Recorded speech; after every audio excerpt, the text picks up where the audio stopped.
Hello, and welcome to the May 16th, 2024 Disability Advisory Committee for the FCC. I'm Kim Charlson, co-chair of the DAC, and here with me today is my colleague, fellow co-chair, Kyle Dixon. I want to I'm really looking forward to our agenda today. We have some interesting presentations. And as usual, I hope we'll have some good dialogue and Q&A time among all of us. We will have some time at the end of the live, the meeting today for live and remote audience participation. So members of the public can email questions they may have to livequestions@fcc.gov. And that information will be repeated, I'm sure, throughout the meeting. So if you didn't capture that this time, you will certainly hear it again and have the opportunity to submit any questions that you might have as well. To get us started today, I'd like to introduce Diane Burstein, who is Deputy Bureau Chief of the Consumer and Governmental Affairs Bureau at the FCC, to begin some of our staff reports and updates. Thank you, Diane. Thank you, Kim.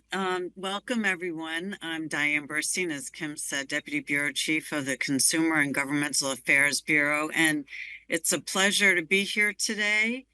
I'd like to welcome you all to our virtual Disability Advisory Committee meeting. And there are many people to thank for making it happen. Just wanted to highlight a few of them. First and foremost, the dedicated FCC staff who helps to make all of this happen, working tirelessly behind the scenes to organize all this.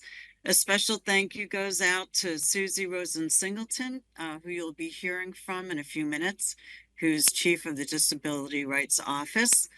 Our designated federal officer, Josh Mendelsohn, who's done a great job organizing the DAC as always, and the talented team at the Disability Rights Office, including Ivy Davis, Robert McConnell, and Tim Wynn. I also want to acknowledge the essential support that we've received from the Commissioner Meeting Room and Media Relations folks, our Section 504 Compliance Officer, Amy Cresap, as well as the interpreters and captioners. And your collective efforts make our work possible and our meetings accessible. So thank you. I also want to thank the committee members for taking time out of your busy schedules to be with us here today, and for all the work you do to break down barriers and open up new pathways for accessible communications and participation. So with that, I wanted to thank you, everyone, for your help and dedication and for the important work that you do. And with that, I will pass it back to Kim. Thank you, and I hope we have a great meeting today. All right, thank you, Diane. I am going to turn the meeting over to Josh Mendelsohn, our designated federal officer for the Disability Advisory Committee, for a few updates and an introduction. So Josh, please take it away.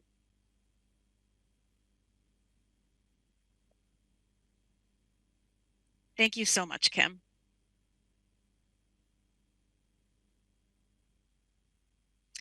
Hello, everyone. I am Josh Mendelsohn. I am the Designated Federal Officer, or DFO, for the Disability Advisory Committee. We're very happy to be observing Global Accessibility Awareness Day, GAAD, which is happening today with all of you. Before I cover a few housekeeping rules and protocols for the day, I would like to just take a moment and acknowledge the passing of a valued colleague of all of ours, as well as a longtime DAC representative. Just one moment, Alejandro, I'll turn it over to you in just a moment.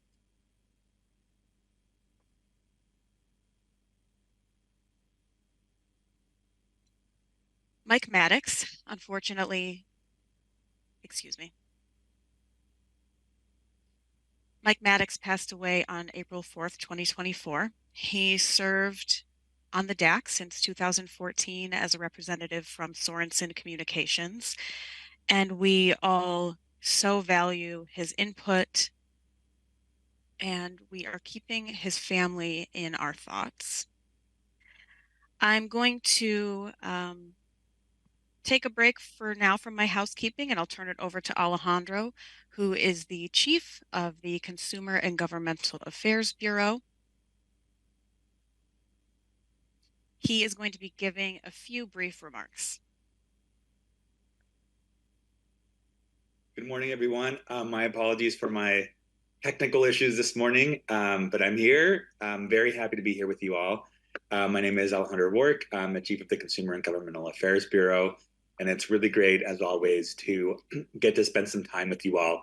Thank you for making time to participate in today's Disability Advisory Committee meeting. Today is Global Access Awareness Day, or GAD, which takes place on the third Thursday of May annually. And its kind of intended purpose is to get all of us, everyone, talking and thinking and learning about digital access and inclusion, and the more than 1 billion people with disabilities worldwide. So GAD defines digital accessibility to be the ability of people with disabilities or impairments to independently consume or interact with digital applications and content. So as an example of the FCC's vital role in ensuring digital accessibility, the 21st Century Communications and Video Accessibility Act and our rules require advanced communication services and equipment, including internet browsers built into mobile phones, to be accessible and to be usable by individuals with disabilities. So here at the FCC, not only today, but every day, well, at least every working day, we have people working hard on ensuring digital access to video programming, modern communications, and emergency communications for people with disabilities all over the nation. But we cannot do this work without the substantial input and engagement from you all, the members of the DAC, so as well as other kind of stakeholders and the general public. So for that reason, we are looking forward to your dialogue today with Judy Brewer on digital technologies within the FCC scope and ideas on ways that approaches by the FCC can continue to drive improvements in digital accessibility for people with disabilities. The feedback we receive will inform the work we do to ensure digital accessibility for people with disabilities everywhere.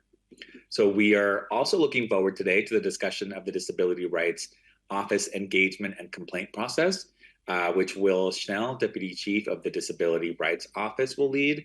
And as usual, I think before I pass the mic back over to the amazing team, I wanted to say thank you to our co-chairs of the DAC, Kim Carlson, Kyle Dixon, for your leadership.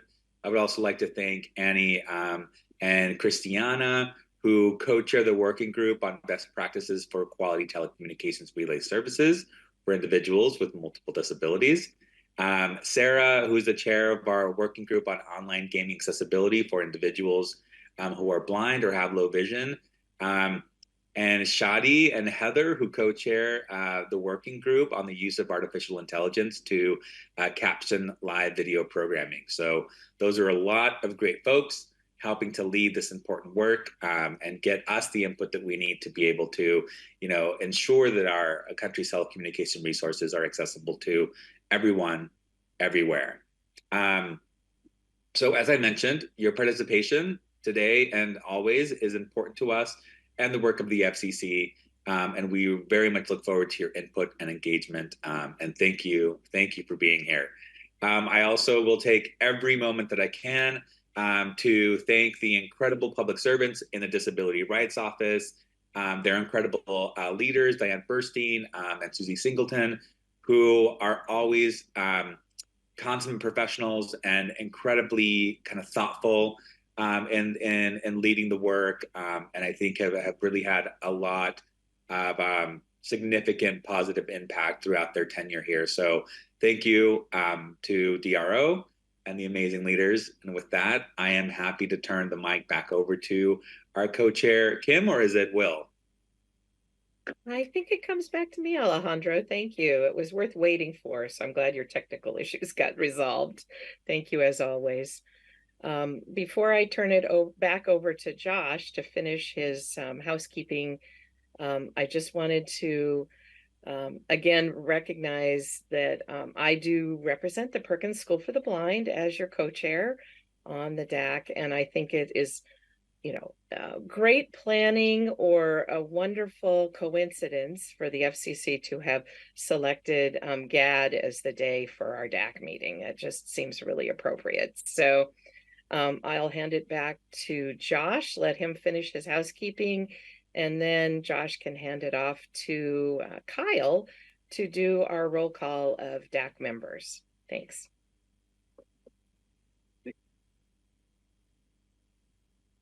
Thank you so much again, Kim, and also thank you to Alejandro for your comments. Okay, so today we ask that you follow a few housekeeping rules that we have in place, as well as protocols to ensure a smooth and effective meeting, which is also accessible to all. Now, Zoom recently made a change, which is affecting the hand-raising tool. Because of that, we ask that you please not use the hand-raising tool today at all during today's meeting. If you were to use it, it would shift all of the videos around the screen, anyone who has their videos on, and it would make it very difficult for deaf individuals, hard of hearing individuals, as well as those who are, or rather interpreters who are working to be able to keep an eye on the active signers. Instead of using the hand-raising tool during two portions of today's meeting, one being Will Shell's discussion and the second being Judy Brewer's dialogue, we ask that during those two portions, if you have any questions or you would like to make a comment, you can go ahead and turn your video on, and then you can leave your video on while you're waiting to be called on for your turn to speak. We, the FCC staff, are going to be in charge of spotlighting people during those two discussion portions so that only the active speaker, as well as the interpreter, will be visible on the webcast and to most members on the screen as well. When the DAC co-chair does acknowledge you as it being your turn, we ask that you wait a few seconds to be spotlit and then go ahead and start speaking. Once your comment is over, you can go ahead and turn your video off. Now, before you start your comment, we ask that you please identify your name and organization. During all other portions of today's meeting, we ask that you please use the chat function in Zoom to share any questions that you have, and we will address those accordingly separately. Other than that, the rules are the same as we usually follow. One person at a time has the floor. Please wait until you're called on by one of the co-chairs to comment. Be mindful of pacing yourself when you're speaking. Take mindful pauses if you can to allow for effective communication to happen during today's meeting. We ask too that you please remember to turn your video off and mute your audio when you're done speaking. If you do not do it, one of us may do it for you. During roll call, the DAC co-chairs are going to be reading out the organization names in alphabetical order.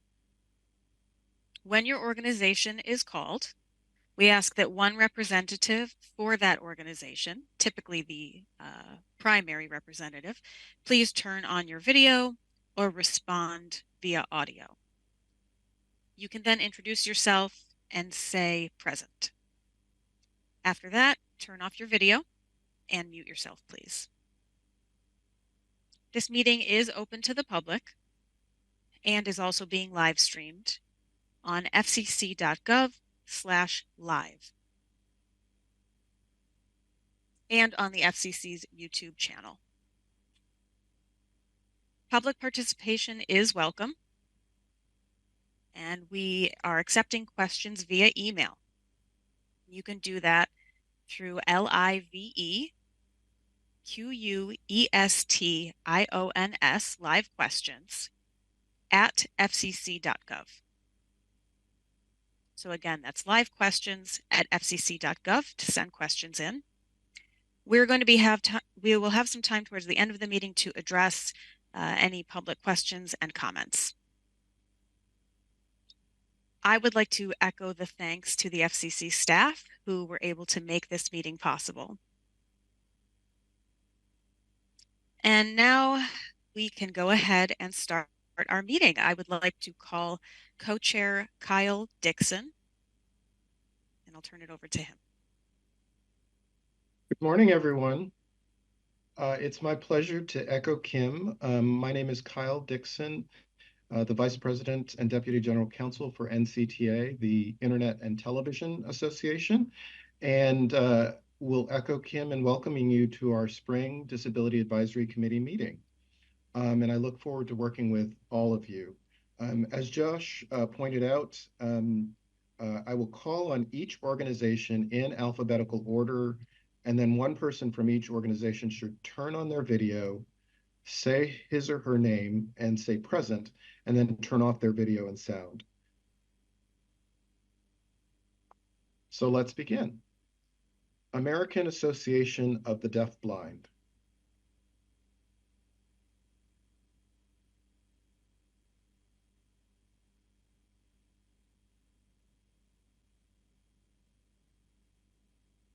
Hello, Renee is here.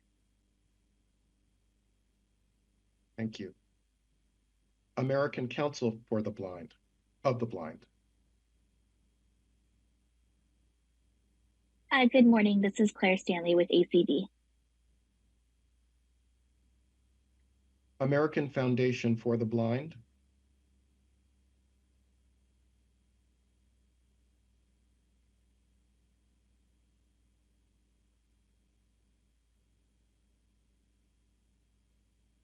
Anyone from American Foundation for the Blind? They may be joining us late. Amazon.com, Inc. Hello, this is Shadia Bazara. Apple, Inc.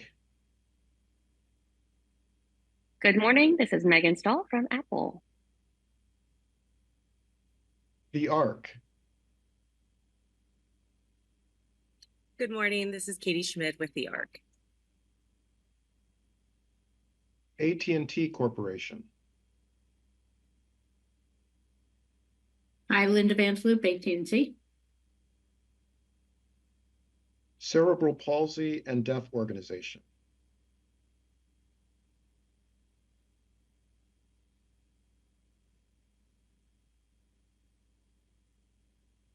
Mark Hill here. I'm here today. Thank you. City of Boston Mayor's Commission for Persons with Disabilities. Carl Richardson, present. Clear Captions LLC. Good morning, Matt Palmer with Clear Captions. Comcast NBC Universal. Christopher Russo, present. Communication Service for the Deaf. Hi, Karen Feldstrauss, present. Consumer Technology Association. Good morning. This is Rachel Nemeth from CTA. Convo Communications LLC. Hi, and good morning. This is Amanda Montgomery, present.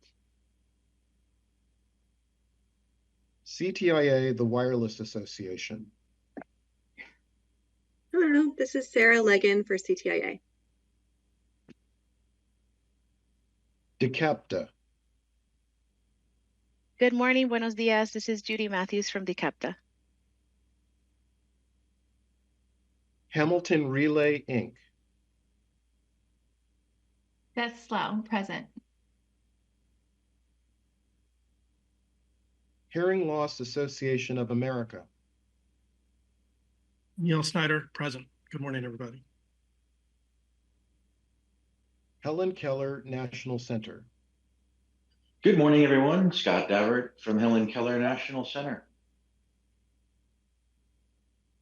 InnoCaption.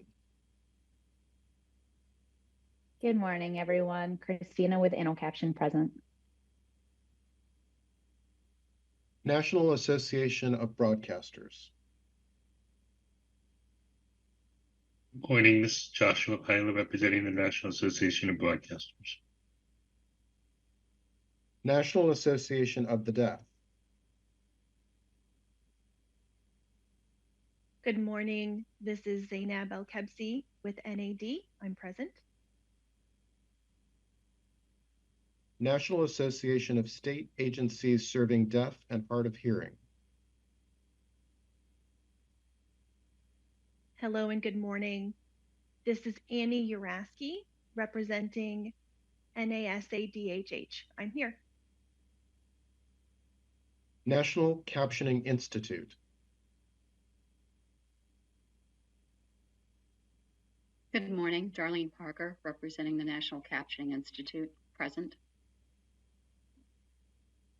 National Federation of the Blind.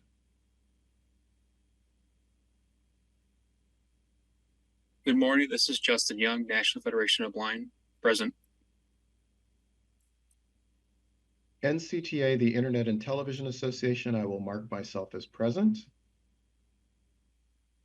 Perkins School for the Blind.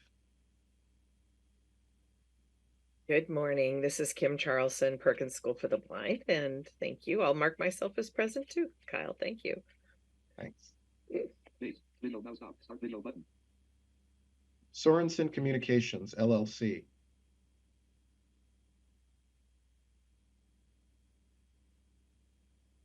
Hello, this is Wendy Adams with Sorensen, present today. Thank you. TDI for Access, Inc.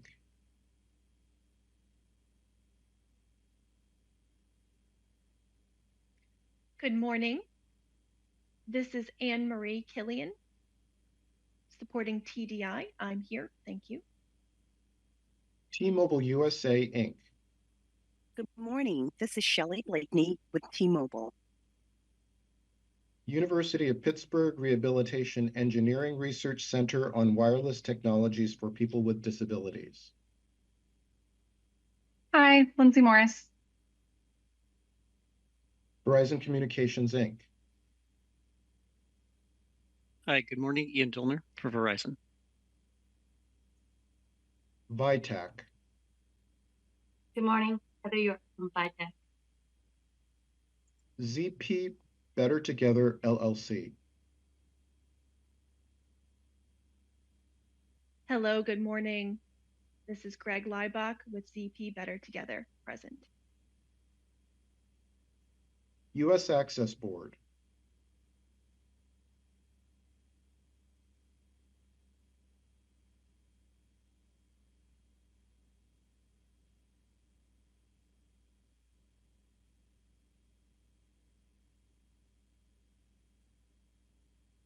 U.S. Department of Education, Office of Special Education and Rehabilitative Services. Hey, good morning, everybody. Sarah Caruso, present. U.S. Department of Health and Human Services, Administration for Community Living. Hi, this is Tim Beatty here. U.S. Department of Homeland Security, Federal Emergency Management Agency, FEMA. Hello and good morning. This is Erin Kuby from FEMA. I'm present. And U.S. Department of Transportation, National Highway Traffic Safety Administration. Good morning, Brian Tegmeyer, present.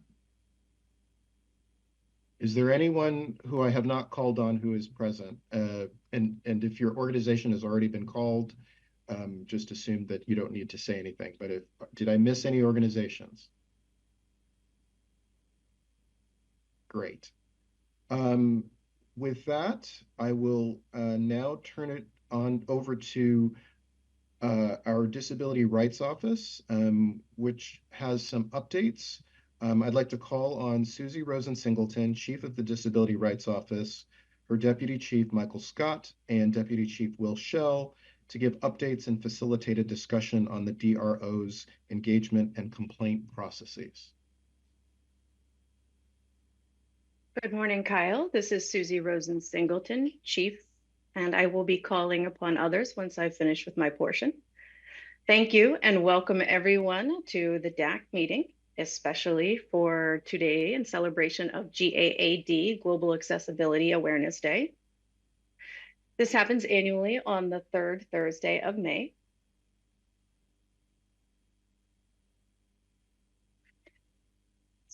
And looking forward to the dialogue on GAAP, I will keep my remarks short before turning it over to the dialogue that we'll be facilitating. We have some very exciting dialogue expected to take place today. I do have the three things I would like to bring to your attention, work that I would like to highlight. First is emergency access.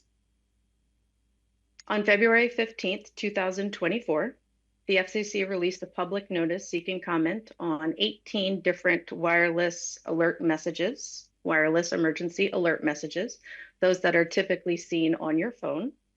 And those templates are in 13 languages as well as American Sign Language.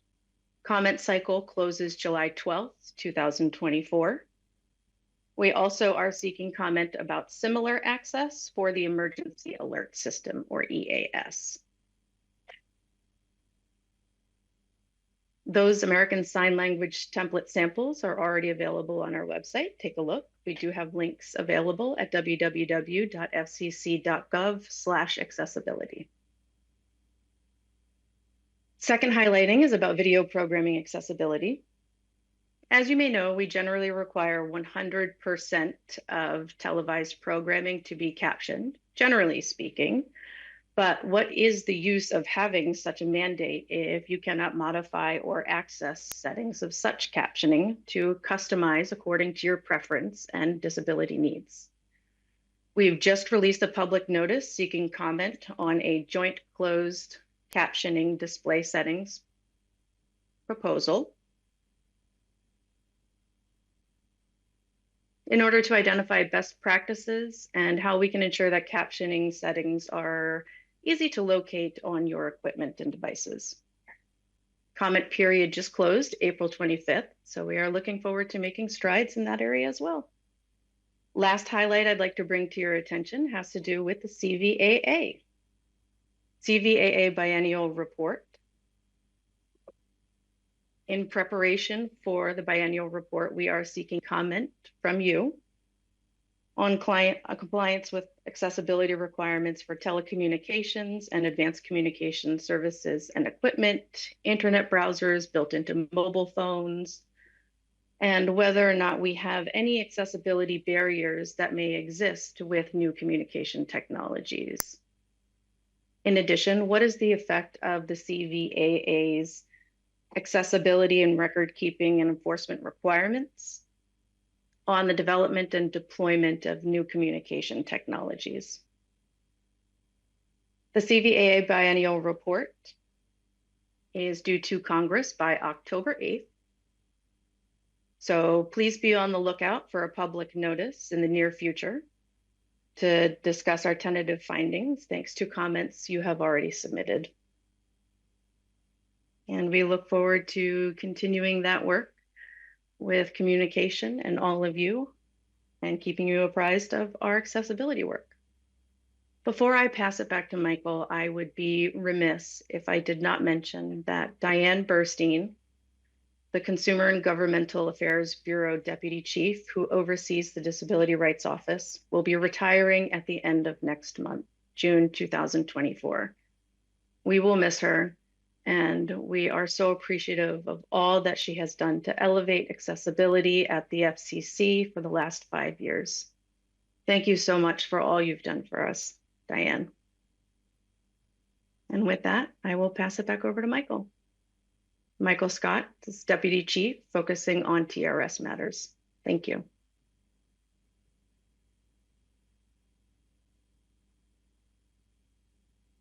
Hello, everyone.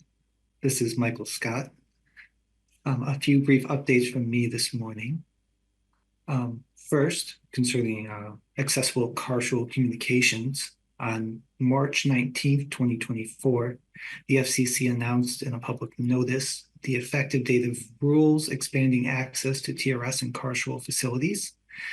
The FCC also released a consumer guide and an ASL video to help provide clear, plain language explanation of the rule changes. Also, the next TRS funding year begins July 1st, 2024. In preparation, the TRS Fund Administrator filed its annual report on historic and projected TRS program costs, anticipated funding requirements, and proposed contribution rates for TRS Fund contributors. On May 10th, 2024, the FCC released a public notice seeking comment. Comments are due May 28th, and replies are due June 7th. And with those two updates, I will now pass it over to Will Shell, the other Deputy Chief in the Disability Rights Office. Will.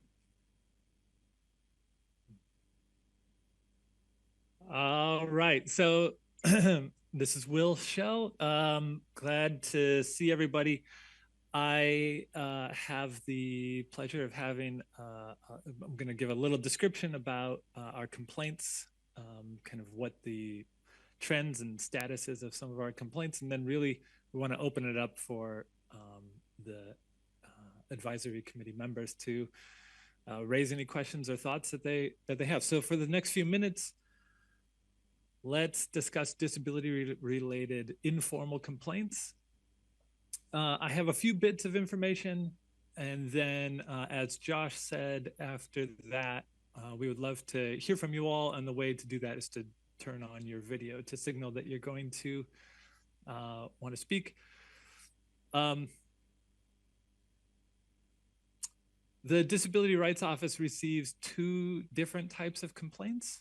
One complaint is called a request for dispute assistance, or RDA, which can be used in cases where a person with a disability cannot access certain telecommunication services and equipment and advanced communication services and equipment. In these RDAs, the FCC facilitates a resolution between the consumer and the company. We work with both parties for 30 days, and if a agreement that the issue is resolved can't be, if no agreement can kind of be achieved, then the parties can either extend the discussions by another 30 days, or the consumer would have the opportunity to file a complaint with the Enforcement Bureau. So all of these RDA complaints are regarding telephones and telephone services and advanced communication services and equipment. A detailed discussion of RDAs happened at the DAC meeting on November 1st, 2022. You can watch that online by going to fcc.gov/DAC. Today, I want to talk in more detail about the other type of complaint that we receive, which is a more general complaint. It's called an informal complaint. This is where someone would file a complaint with us, and we would serve that complaint to the company for them to provide a response. These types of complaints are generally are regarding closed captioning, both on television and on the internet.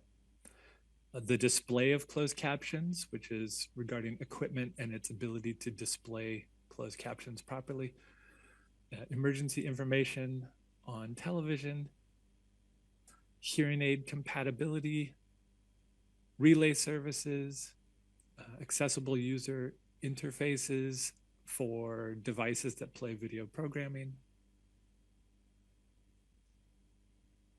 real-time text, and the National Deafblind Equipment Distribution Program, which we abbreviate as NDB-EDP. Let's start with the trends. The number of complaints that the Disability Rights Office receives has been going up. It's been going up for the last 5 years. Interestingly, this year has started off a little differently. So in the first quarter of 2024, we have received about half of the number of complaints that we received in the first quarter of 2023. That's a major change from the trend of the last 5 years. For example, in 2019 to 2020, complaints went up by 64%. From 2020 to 2021, complaints went up by 47%. 2021 to 2022, complaints went up by a very modest 6%.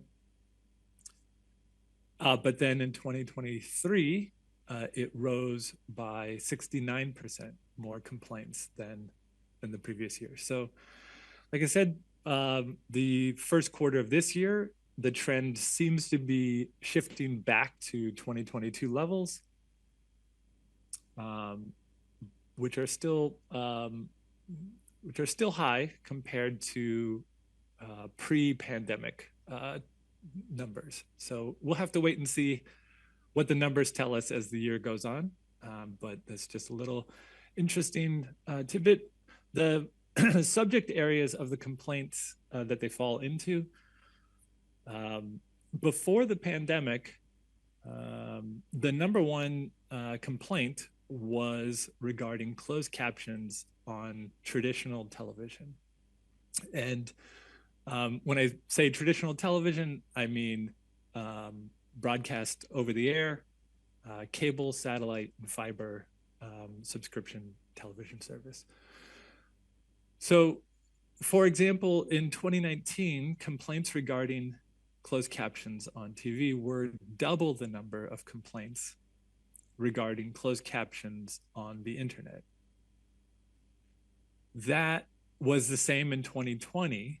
There was about 100% more complaints regarding closed caption on TV than closed caption on IP.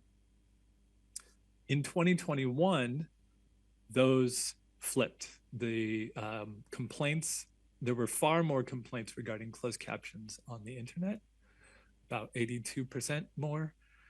And then that trend continued into 2022.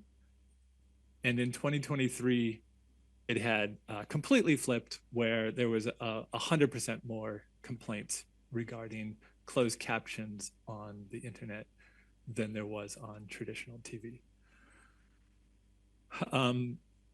Closed caption complaints are still our number one complaint. They take up a huge portions. About 50% of all of our complaints are regarding closed captions. After that, relay services receives about a quarter of the complaints.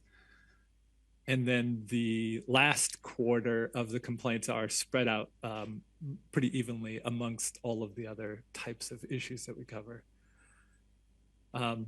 What do these complaints tell us? What do the trends tell us? I mean, the internet is more important than ever.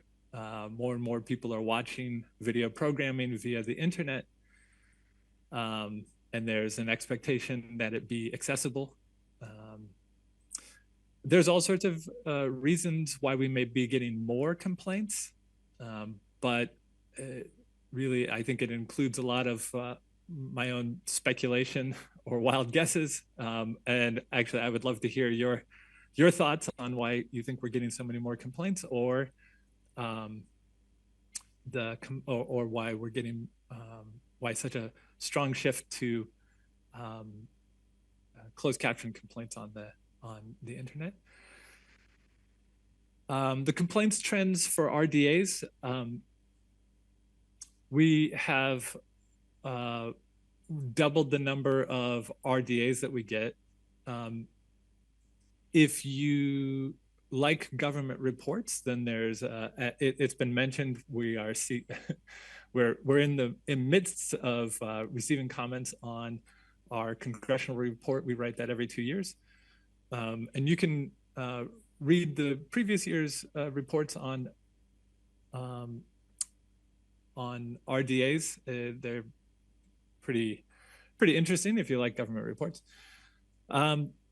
Now, these trends are focused on complaints received. Everything I've been discussing are about complaints received, and we sift through the complaints and make great efforts to ensure that only complaints that have sufficient details that are actually sent on to the companies for them to respond. Many complaints we receive are not disability related. Many of them are not FCC related, or they're not sufficient. They don't have sufficient detail to actually serve a notice of informal complaint. The consumer engagement team is made up of Timothy Wynn, Ivy Bonheo, who is the lead of our ASL line, and Robert McConnell.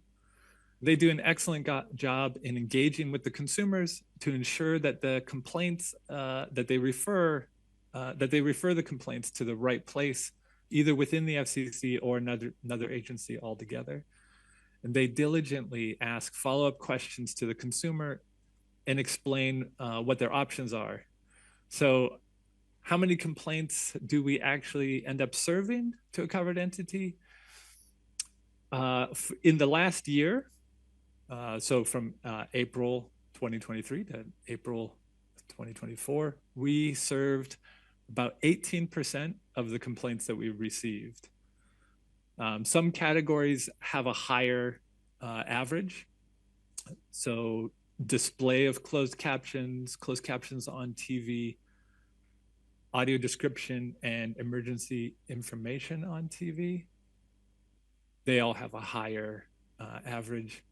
And then there's some that have a lower average, lower than 18%, such as NDB, EDP, and accessible set-top boxes.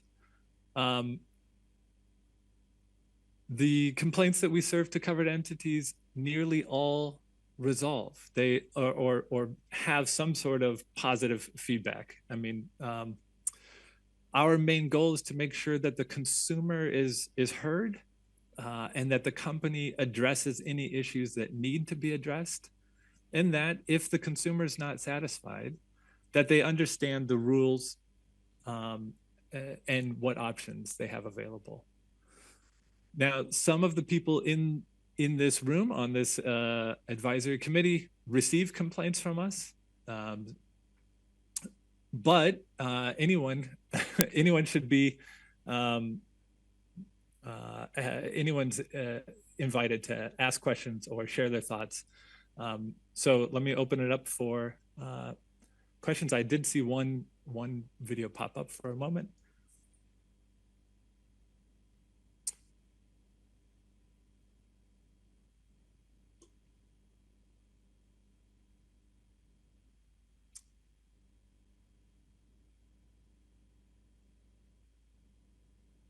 Okay.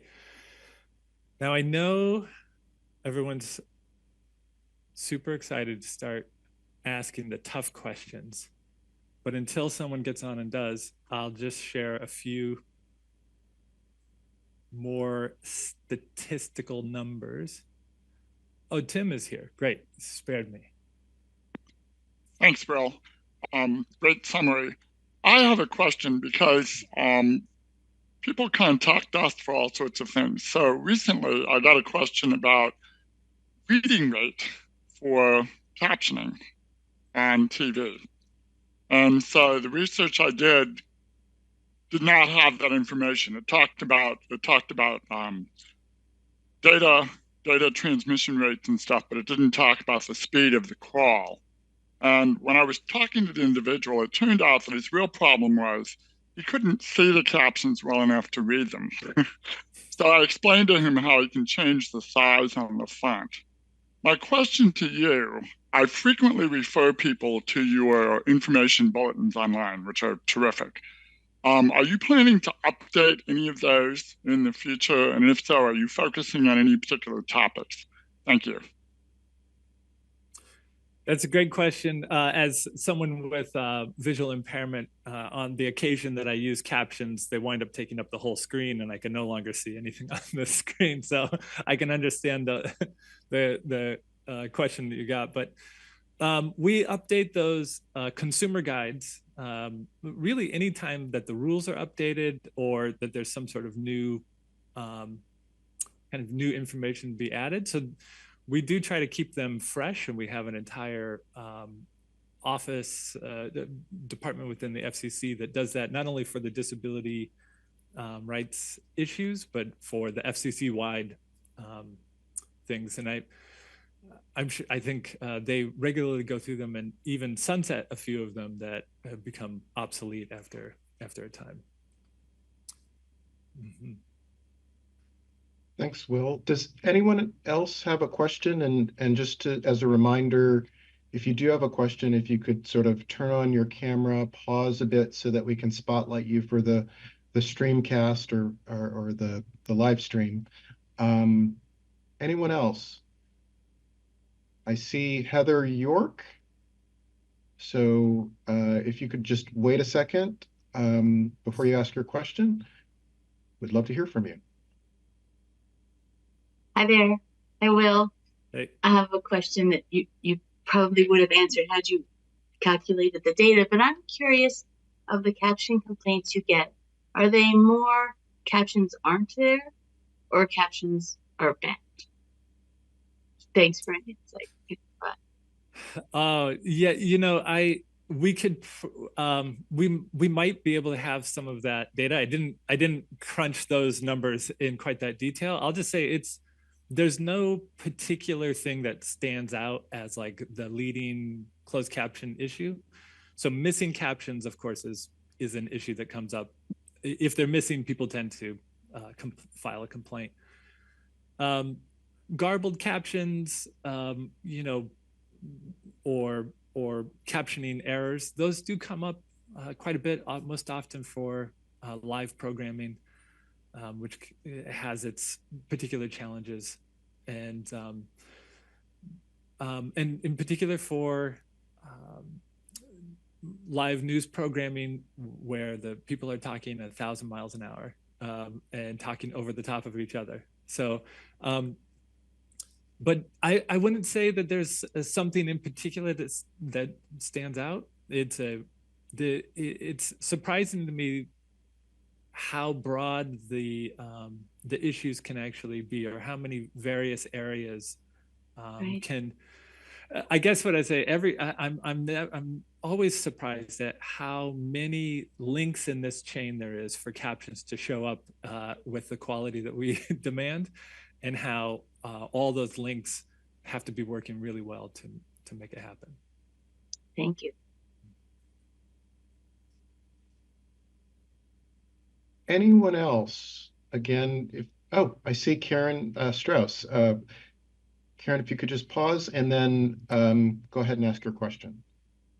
Hi, Will. This was really informative, especially the part about the flip in the types of complaints on captioning that you're getting, switching from traditional TV to the internet.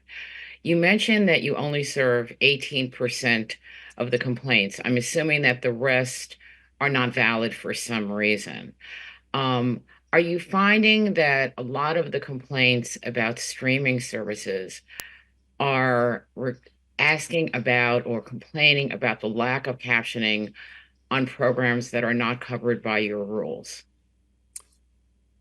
It's a great question from you, and yeah, I would say that is definitely, there's a sizable there's a sizable number of complaints for closed captions on the internet that for programming that has never aired on TV.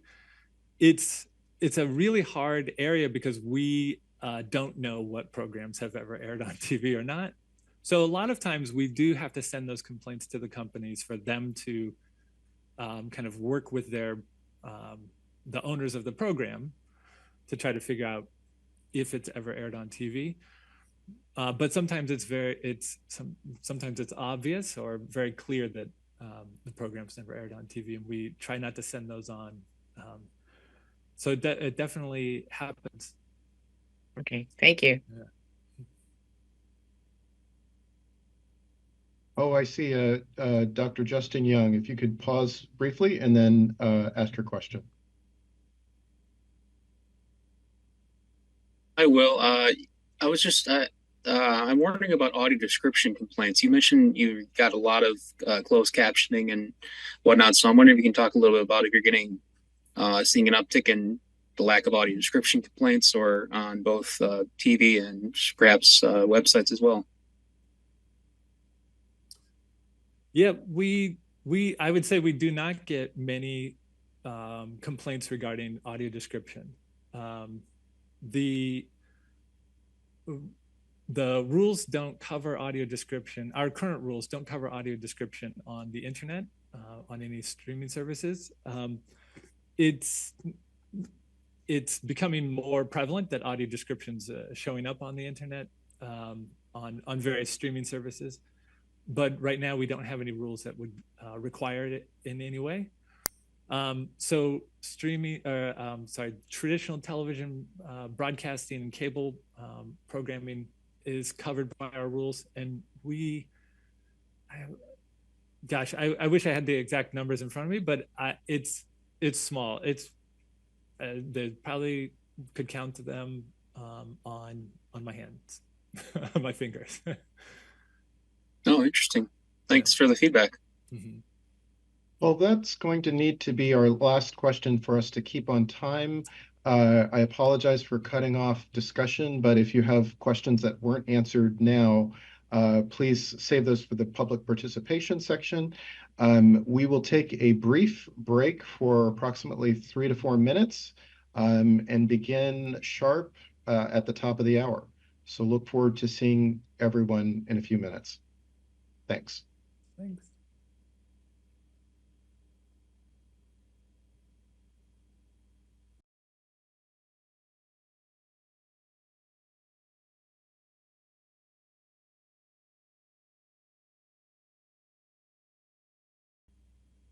All right, we're reconvening the Disability Advisory Committee. This is Kim Charlson, co-chair, and I am delighted to have the opportunity to introduce our next speaker on our meeting agenda today. I consider Judy Brewer a great colleague and a friend. We both are in the Boston area and have had the opportunity to work together on many different issues over the years.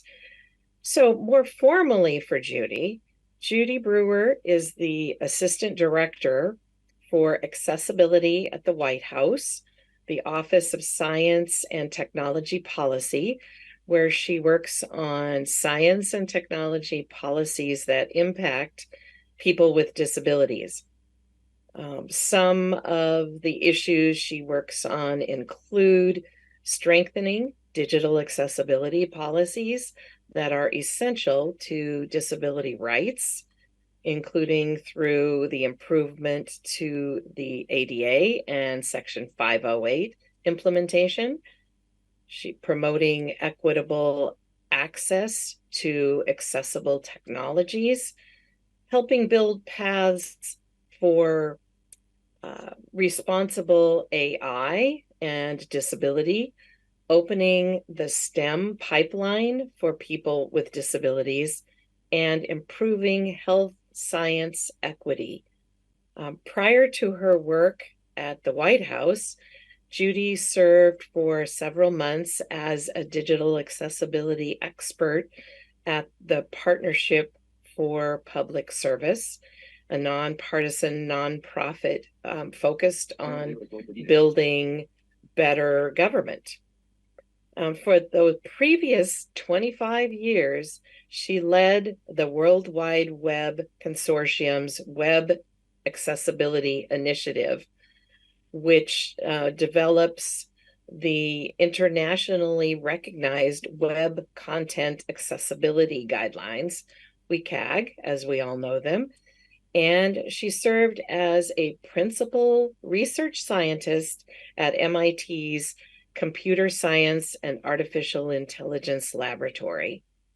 Her experience includes work on digital accessibility, assistive technology, disability advocacy, international standards development, and the development of technology policies and practices to advance equity and inclusion for all people with disabilities. She's made a real impact and continues to do that every day, and it's a pleasure to introduce you all to Judy Brewer to hear her remarks. Thank you, Judy. Thank you so much, Kim, for that kind introduction as a colleague and a friend. And thank you, Josh and Susie and all for the opportunity to join your Disability Advisory Committee discussion. I can't think of a better time to discuss digital accessibility needs and opportunities than on Global Accessibility Awareness Day. So happy Global Accessibility Awareness Day. I want to highlight 3 recent administration accomplishments with regard to digital accessibility: new regulations for web and mobile accessibility in state and local government, and for technology in healthcare, new government-wide digital accessibility work, and new work on accessibility and disability equity in artificial intelligence. In his remarks last fall at a celebration of the 50th anniversary of the Rehabilitation Act and the 33rd anniversary of the Americans with Disabilities Act, President Biden noted that the Department of Justice had proposed standards for state and local governments to make their web and internet content and mobile apps accessible to disabled Americans, and that accessibility is a cornerstone of ensuring government works for everybody. I'm currently serving as Assistant Director for Accessibility at the White House Office of Science and Technology Policy, or OSTP for short, where we're working towards more effective and accessible use of technologies so that people with disabilities can fully engage in this digital world we now live in. This has always been a passion of mine. OSTP's role involves advising the President and White House senior staff on key issues related to science and technology, coordinating federal government technology policy and priorities, and ensuring equity, inclusion, and integrity in science and technology. OSTP works across many different science and tech areas: climate and environment, industrial innovation, health outcomes, national security, science and society, and technology. And that includes working on digital accessibility. There's accessibility issues spread throughout all of those areas. For Global Accessibility Awareness Day, we're celebrating the recent finalization of ADA Title II regulations. This is work that President Biden had referenced in his remarks last fall. I like to think of this rule as an update of the ADA for the digital age.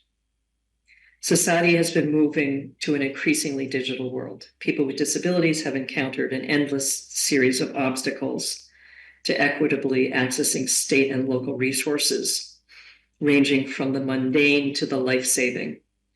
We experienced this most profoundly during the pandemic, with accessibility barriers to crucial health services.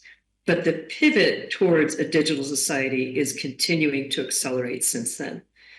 So this new ADA rulemaking clarifies existing obligations for state and local entities by defining the technical standard to use for web and mobile accessibility. Adopting this international standard for state and local governments furthers worldwide standards harmonization. This refers to the use of a common set of standards with shared training and testing approaches, which is a win-win across stakeholder groups. The WCAG 2.1 standard that DOJ adopted in this rulemaking is compatible with the previous WCAG 2.0 used in Section 508 and with the latest version, WCAG 2.2, which is already in use in the business community. Since then, just in the past few weeks, the updated Health and Human Services Section 504 regulations have also taken these same web and mobile accessibility requirements into federally funded healthcare entities. Accessible technology is essential to equitable health care. So this will also now have a significant benefit to the lives of people with disabilities. Additionally, there have been a number of developments in government-wide digital accessibility work. There's many digital accessibility initiatives happening across government currently. These include the first comprehensive government-wide survey of Section 508 compliance from the General Services Administration, published in December 2023, plus a comprehensive and practical management memo. I know management memos don't necessarily sound exciting, but this is on strengthening digital accessibility implementation across government. And there's also work in progress on STEM accessibility and inclusion and disability inclusion and climate work. There's an interagency policy subgroup working on several issues across federal government for digital accessibility, strengthening implementation of 508, improving access to tech-based reasonable accommodations, which is one of the things that's needed for federal employees to be able to do our jobs, and improving equitable access to accessible technology, because particularly in underserved communities, it's much harder to get accessible tech. And I appreciate Susie's representing FCC work in this digital accessibility policy group. Lastly, as part of the Biden-Harris administration's work to ensure that America leads the way in seizing the promise and managing the risks of artificial intelligence, I want to mention that the president has issued a blueprint for an AI Bill of Rights, an executive order on AI, and a management memo on AI. The executive order establishes new standards for AI safety and security, protects Americans' privacy, advances equity and civil rights, stands up for consumers and workers, and promotes innovation and competition. The management memo on the government's use of artificial intelligence provides robust implementation guidance, including for many AI equity issues. Many of the areas covered in these three documents have implications for accessibility and for disability equity. Yesterday, the U.S. Access Board, the Center for Democracy and Technology, and the American Association of People with Disabilities kicked off a collaboration to increase public engagement on risks and benefits of AI for people with disabilities. Expertise on digital accessibility and disability equity are greatly needed throughout the development of AI to ensure that AI works for all Americans. I'd be very interested to hear your views on digital accessibility.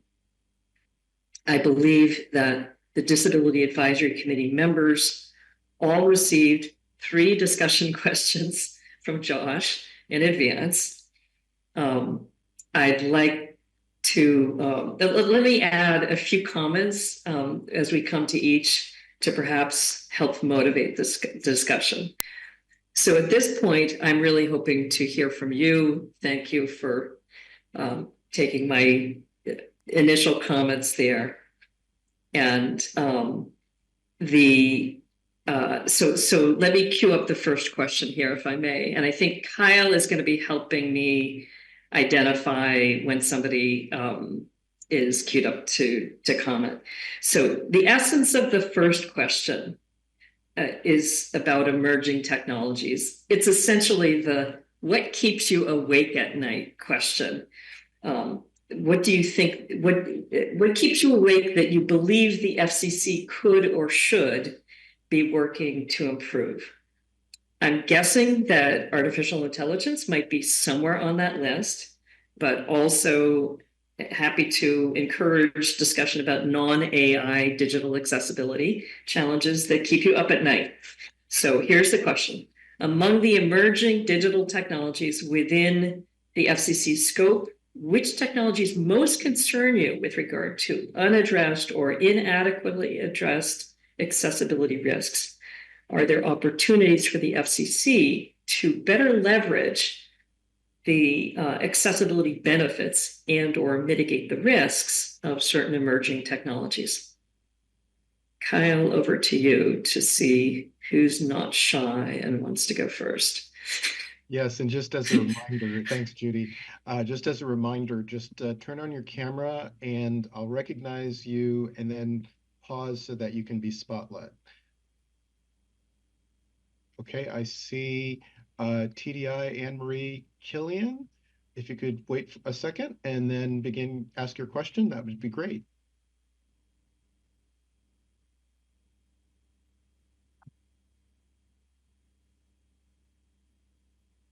Can you see me clearly? All right, great.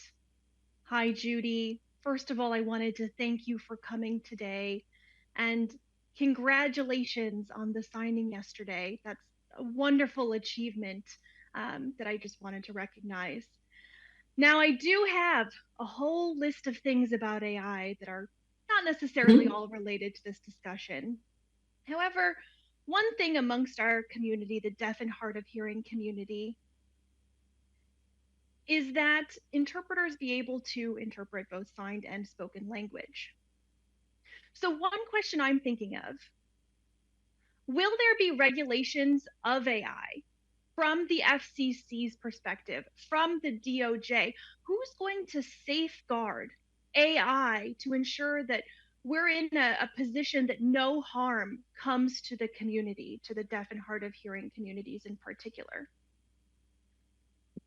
We want to make sure that we're trying to achieve deaf-safe AI, that we're all working together to ensure that we are engaging with appropriate consumer organizations and AAPD to be clear that these are concerns of consumers.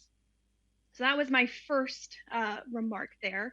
My second remark is, who's regulating AI? Those are my two questions, and thank you so much. Thank you very much, Anne-Marie, for your questions. Those are very important ones. And I want to be clear, I don't necessarily have the answers, but these are questions that I'm hoping that the Disability Advisory Committee helps work on through FCC structures as well. But I would like to offer a few perspectives, though. And one of those is it took me a while to sit down and read all these documents, particularly the executive order is extremely lengthy, but there are gems buried in there. The Bill of Rights up front lays out many different ethical principles for how AI could and should be used. The executive order creates obligations to different federal agencies. The FCC is an independent agency, so the executive order did not directly, I believe, charge the FCC with specific tasks under there. But there are obligations across government, and they include for equitable and safe use of AI. Those obligations are kind of operationalized more through the memo that came out most recently, from Office of Management and Budget on management of AI and government services. And I mention that because there's very specific processes in there, such as equity impact assessments that may be valuable to look at. And they're vehicles for exactly the kind of concerns that you raised. One of the biggest risks that I see with AI and accessibility is that many people are always looking for a quote unquote silver bullet for accessibility. And now AI looks like a silver bullet for accessibility, and sometimes people use it and overclaim what it can do. So I'm guessing that effective regulations, effective safeguards for the concerns you raised may need to include protections against overuse. And there's many different auditing obligations to try to promote equity. It's likely that those will only work well for disability equity if there are people knowledgeable about disability at the table helping advise and carry out those safeguards. I don't know if that helps. It may be that my FCC colleagues can add more about regulatory opportunities also directly through the FCC's work. Thanks, Judy. The next person that I This see is Anne Marie. I just wanted to say thank you that this topic is so important, and I know we're just scratching the surface of it, but just wanted to say thank you. Thank you. Thanks.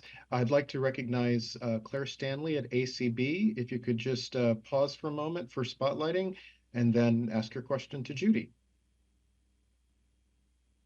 Great, thanks, Kyle. This is Claire Stanley with the American Council of the Blind.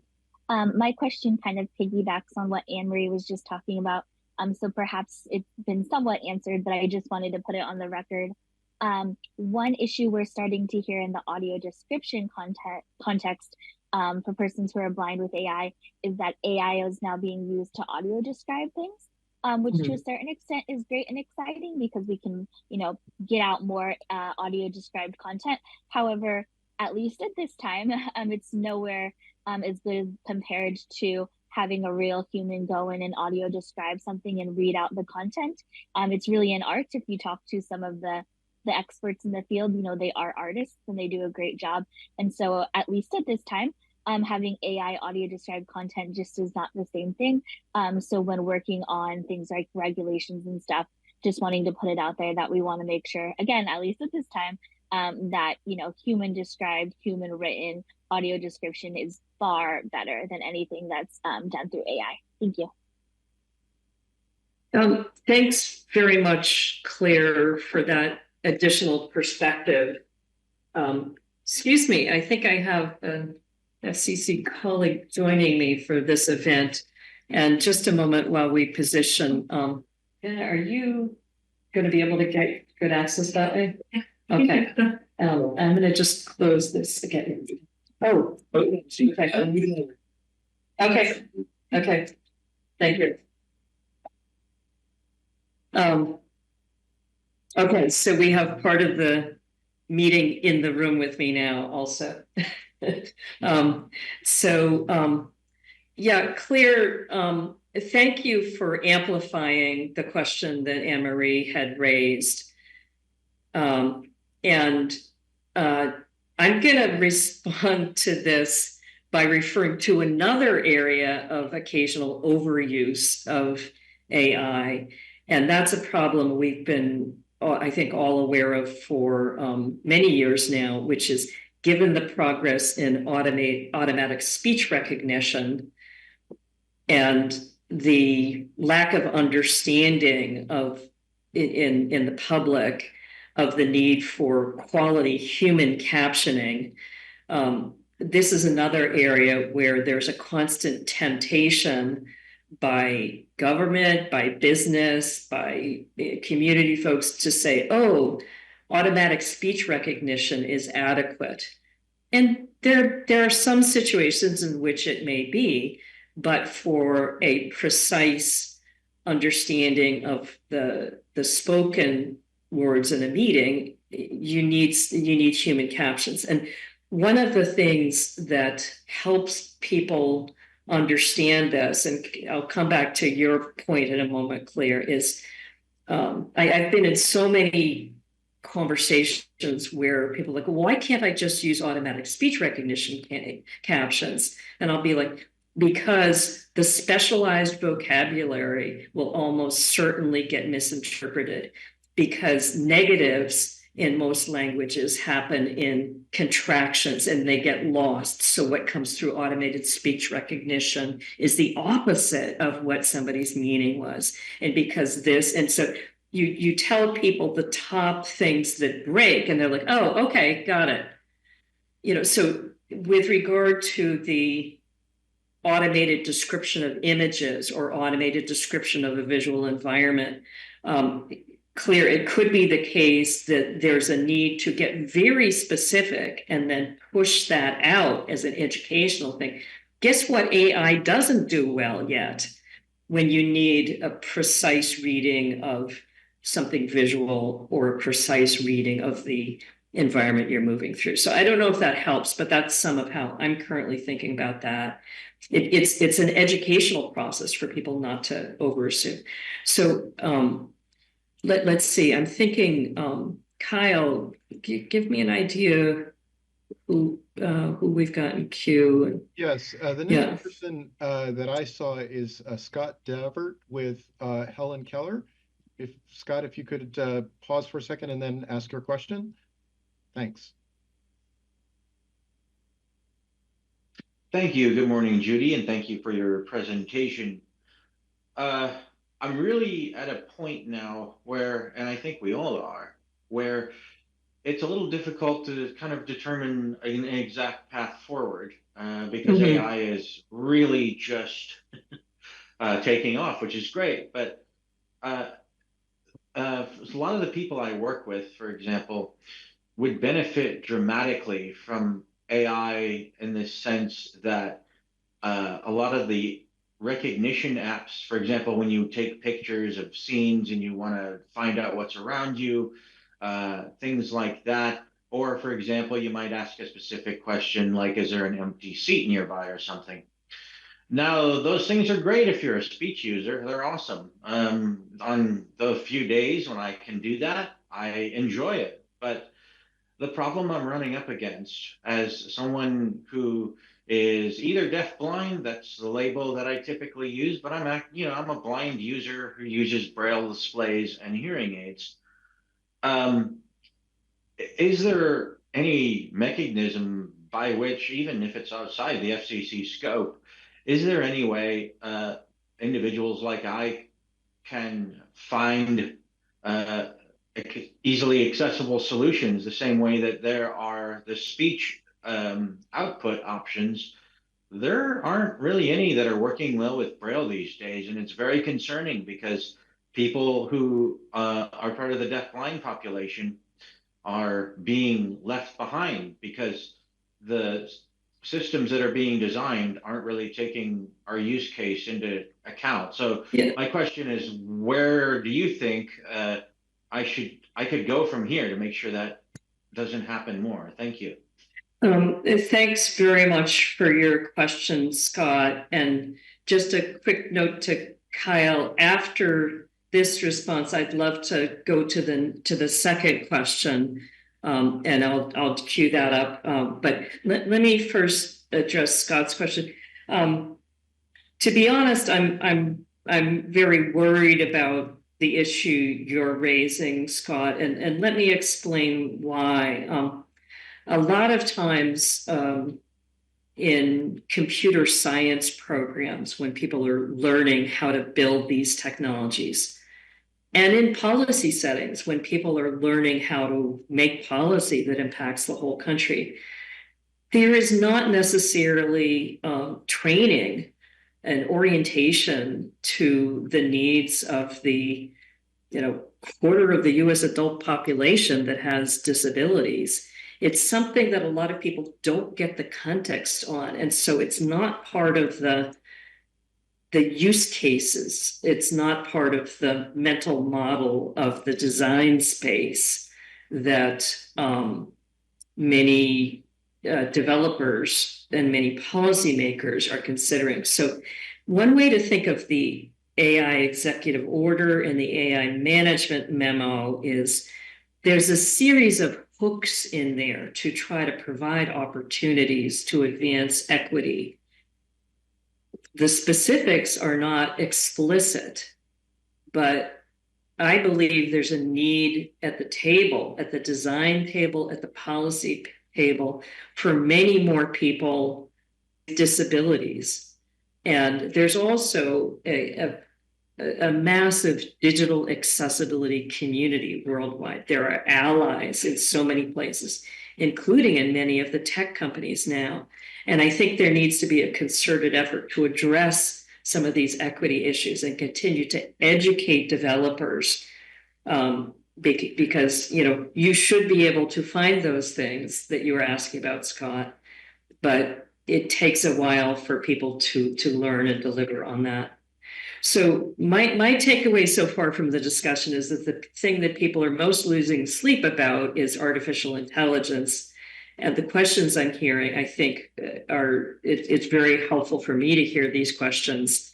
There may be particular ways to address them at the FCC as well. And I'd be happy to have follow-up conversations with colleagues there if that might be helpful. I want to raise another question. And this is also when you I think got an email from Josh in advance, but one of the concerns that people with disabilities frequently express is the adverse impact of the quote unquote accessibility lag for emerging technologies. Often new technologies are very rapidly adopted, quickly becoming essential at work or school or in social settings, but it may take many months or even years for those technologies to be made accessible. In the meantime, people with disabilities lose out on key opportunities. What business practices or what regulatory approaches could help reduce or even eliminate that lag? So, and I know that's kind of a challenge question because it's one of the hardest issues in our field. But I'm curious if that's of interest to the Disability Advisory Committee members, and if not, we can go to other questions as well. Great, and we were not able to recognize Renee Pellerin from AADB. Renee, did you want to raise a sort of a comment to Judy's second question?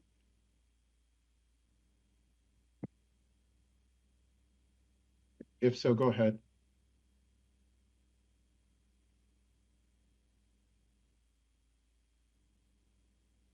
Hello there, this is Renee. I am deafblind. I want to echo that comment about AI servicing the deafblind community, but it seems like that one had already been answered. On top of that, there are many atrocities that are happening with the deafblind community as far as communication and accessibility barriers go, and digital technology is really getting away from us, and we are lagging quite far behind. As an example, in the Zoom platform, is where video conferencing is happening, there is now a new feature where there is interpreters on demand, easily accessible there. What do I do for that? I need, and I'm showing someone's hand off screen here because I have a tactile interpreter with me. I need tactile communication to happen in the room with me. So how can it be improved for someone like me? The ADA may need to change to meet needs for the deafblind community who rely on tactile communication, where an on-demand interpreter in a situation like that may not meet the need. So that's an example of technology getting away from us and the deafblind community being left behind and then facing barriers because of that. And we also, as an example, the chat feature. We know that chat is kind of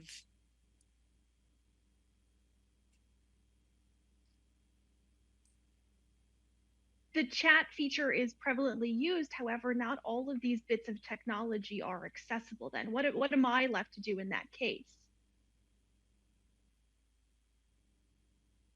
Another example is an accessible stove.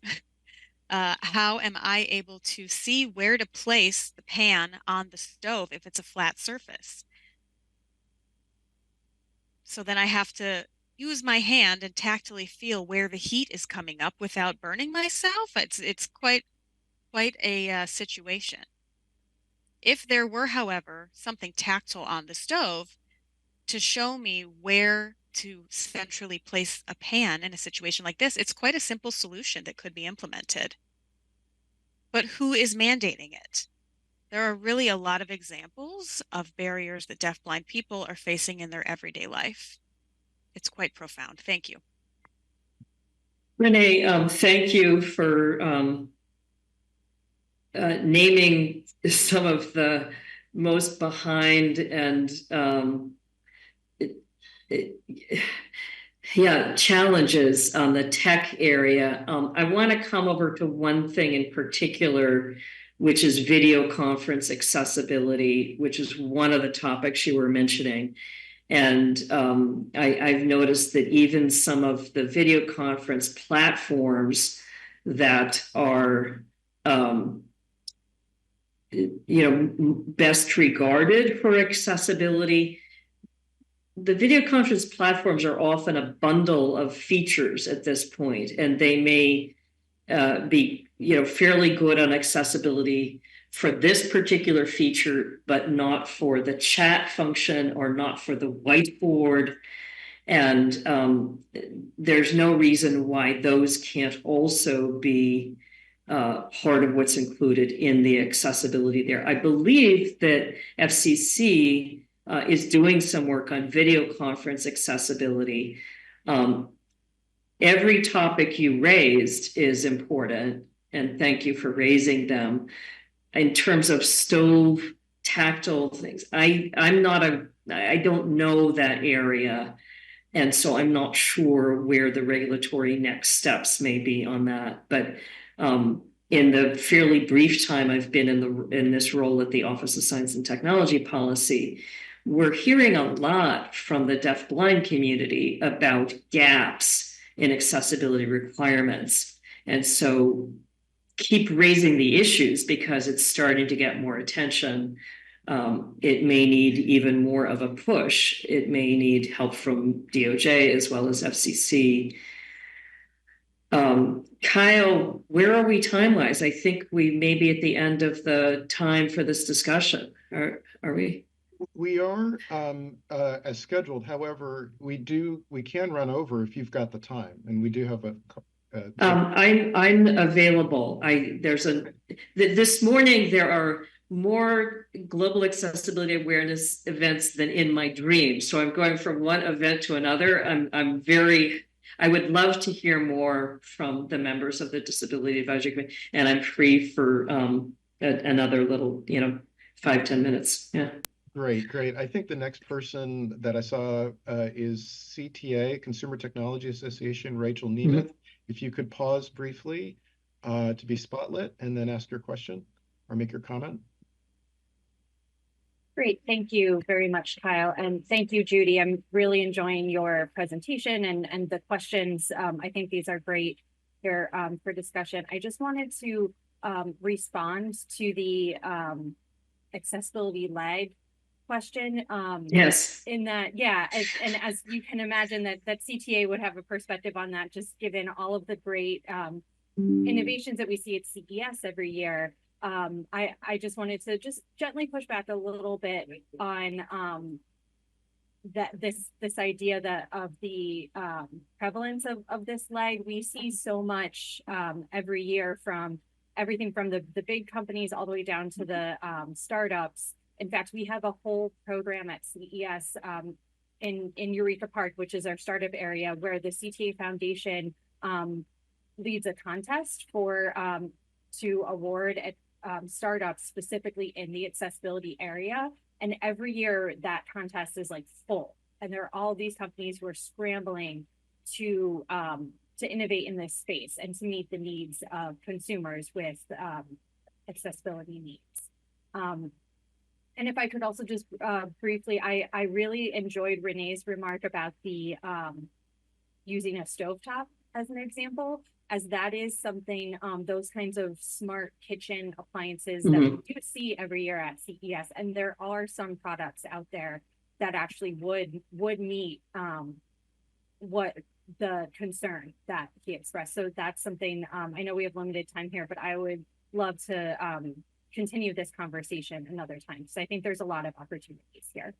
Rachel, thanks so much for raising that point. And I've been very excited to see the progress at the CES exhibits and the work that CTA is doing.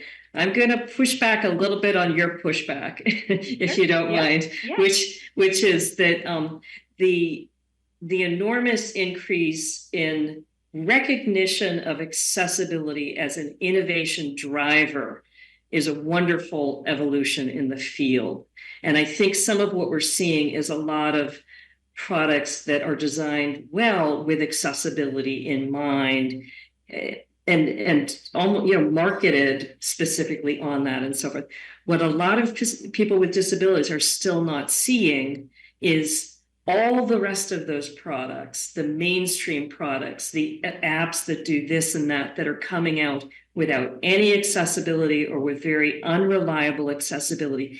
Some of those, the uptake of those into school, into business, into home life is exponential, and the accessibility, you have to wait for months or years for the accessibility. And I think that it may be that for those innovative special focus products, it's possible to bring some of those practices over in the other area. But the accessibility lag for products that weren't designed on the path you're talking about is still impacting many of our lives. I'd love to talk more with you about it and see if there's a way we can broaden the understanding of the need for that. Yes, for sure. I'd love to talk more. And like I said, we like to see the question, and we're happy to continue the conversation. Thank you. Thanks, sounds great. We have time for one more question, and the next person in line, unfortunately, we're not going to be able to get to everyone. So you've really created a stir, Judy, so thank you. The next person I saw to recognize is Greg Leibach at ZP. Greg, go ahead.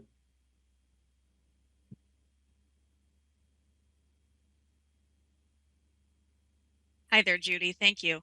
I just wanted to share my thoughts before I move on to my question regarding AI that keep me awake at night as well.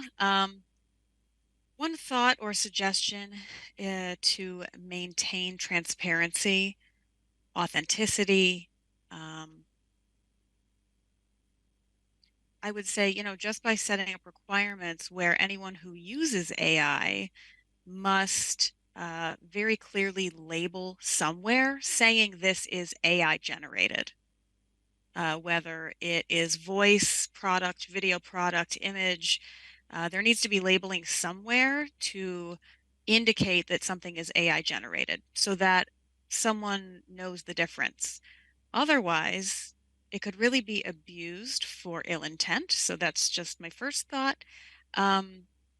Secondly, regarding social media platforms, we know that social media is not regulated.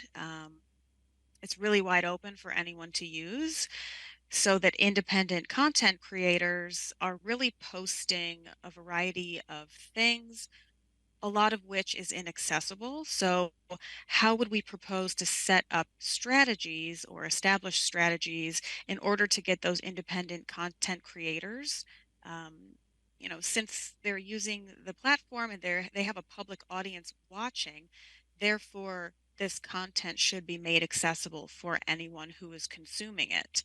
So how do we set up strategies in a way that would help them use these tools necessary in order to make their content accessible to a wider audience? So let me speak to the first question. I'll just try to do briefly to both, but thank you for both questions. On the first one, I'm thinking that I've seen many different attempts to address this issue of labeling content on social media or on news sites that may be AI generated. And this, both, I'm interpreting both of these questions as related to both accessibility and also misinformation and disinformation problems going on currently. But I think in your first question, you're raising something that I have not seen people dealing with, which is, hey, a lot of folks are starting to use AI for generating accessibility, accessible versions of content that's being delivered through images, through auditory, through video. And nobody's even introduced into the regulations, to my knowledge yet, the fairness, the equitable carryover of the solution of that has to be labeled. I'm betting that either the AI executive order or management memo may have a hook that could be used in the equity provisions to carry that over there. So, I tell my friends and colleagues, curl up with a copy of that and a marker or digitally mark it up, whatever, because there's hidden gems in there. And I think I'll look back at that question as well.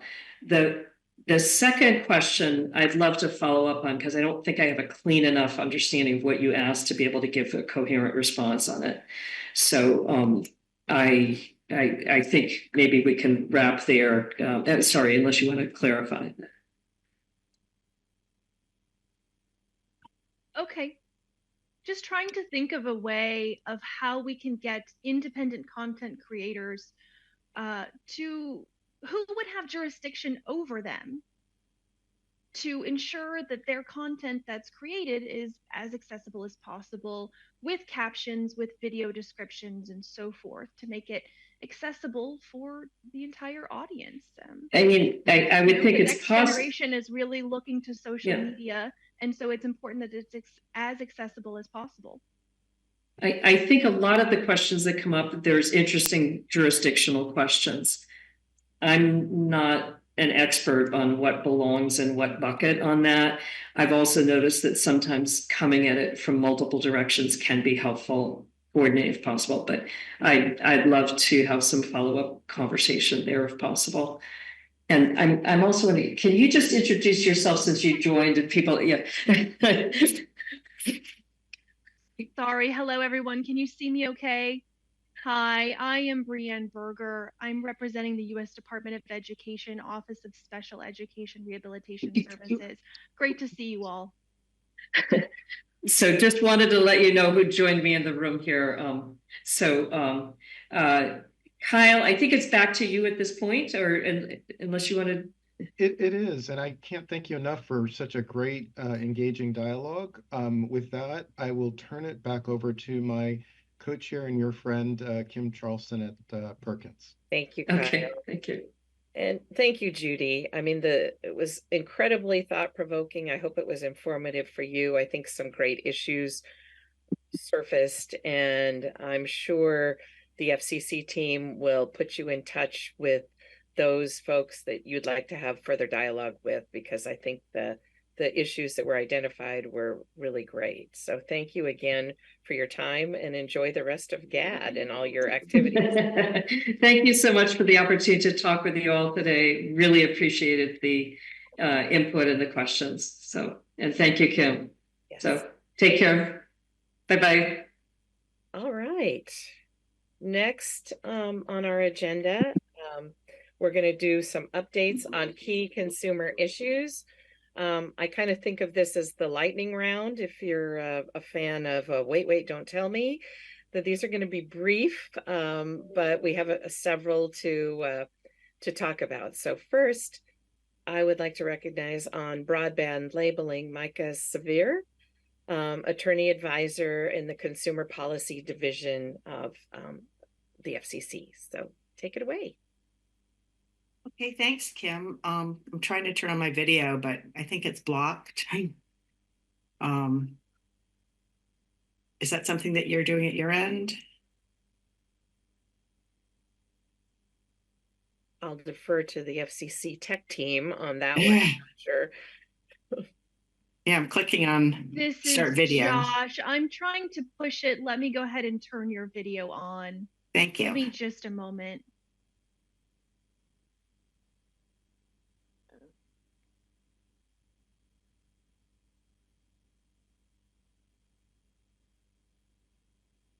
Thank you. And thanks, Kim. My name is Mika Severe, and I'll just try to speak briefly about the broadband label proceeding.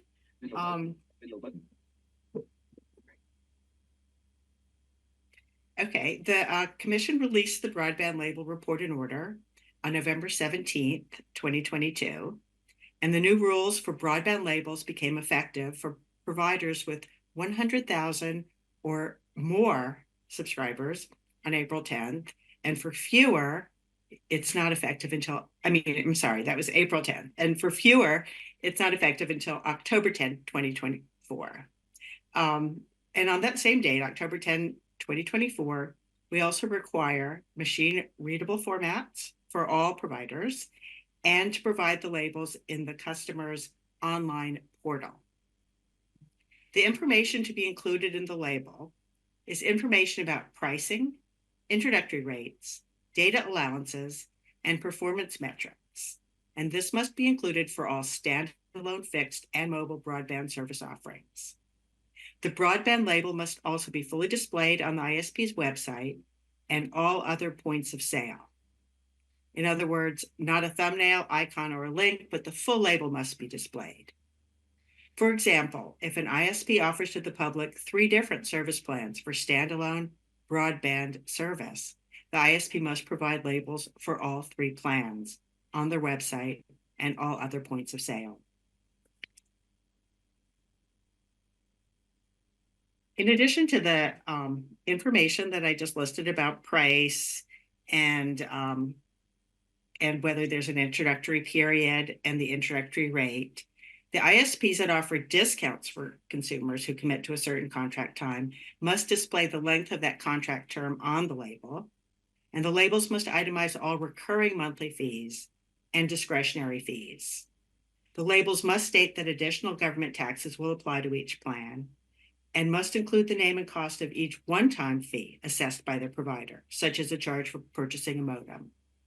Providers must also disclose any charges or reductions in service for data used in excess of the plan, and they may link from the label to a web page explaining their discounts. Providers offering a bundled plan may note the bundled plan in a link, but we're not requiring them to discuss the bundle in the label itself.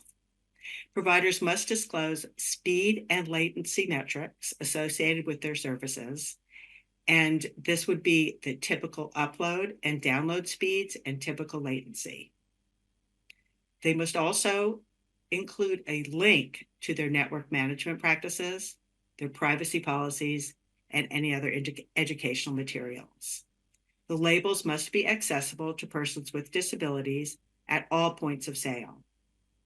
The labels must be in English and in any other language in which the ISP markets its services. And the provider must also include a link to the Commission's website where we have a glossary and some other information. And each label must be identified uniquely so that if there is an issue and someone is complaining, they know the exact label that they're complaining about. We also had a further notice of proposed rulemaking. And even though the record has closed, if anybody wants to file comments in the further notice, we're seeking additional comments on accessibility, languages, performance characteristics, service reliability, cybersecurity, network management, and privacy and formatting, and whether the label should be submitted to the Commission. Thank you. Thank you. Next is Affordable Connectivity Program Wind Down, and that would be Miriam Montgomery, Chief of the Consumer Affairs and Outreach Division.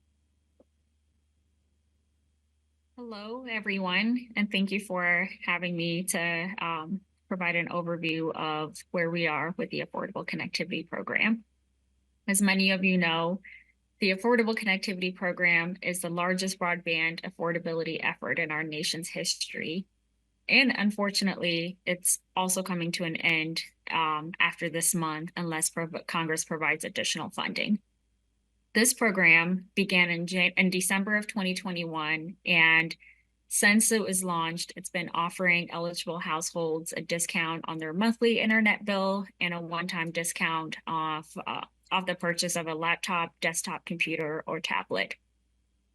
Today, there are more than 23 million households that count on this program to get online and stay online. And this number is actually the equivalent of 1 in 6 households across the country.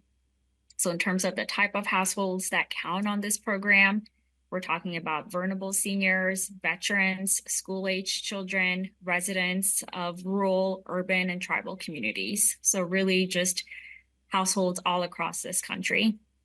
Since January, the FCC has been notifying Congress about the program coming to an end at the end of April for the full subsidy, the full discount, and the partial discount being in May.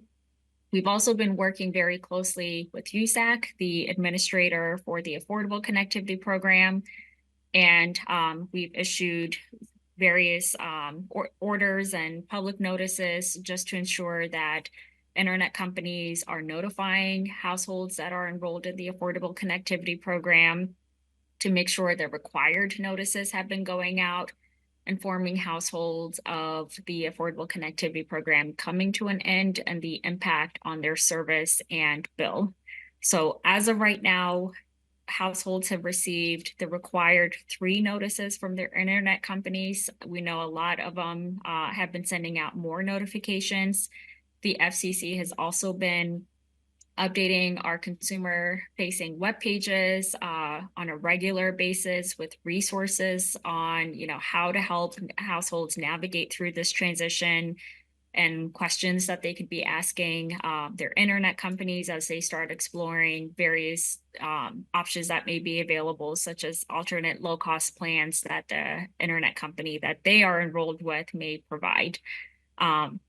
We've also been reminding households of consumer protections that they are entitled to, that is required as part of the rules that we have in place for the Affordable Connectivity Program, just to make sure that, we're avoiding potential bill shock, and that households are getting timely information and have what they need to, unfortunately, if they are forced to make this plan to get off of ACP and sign up for a different undiscounted program, that they have the information that they need to be able to make those changes.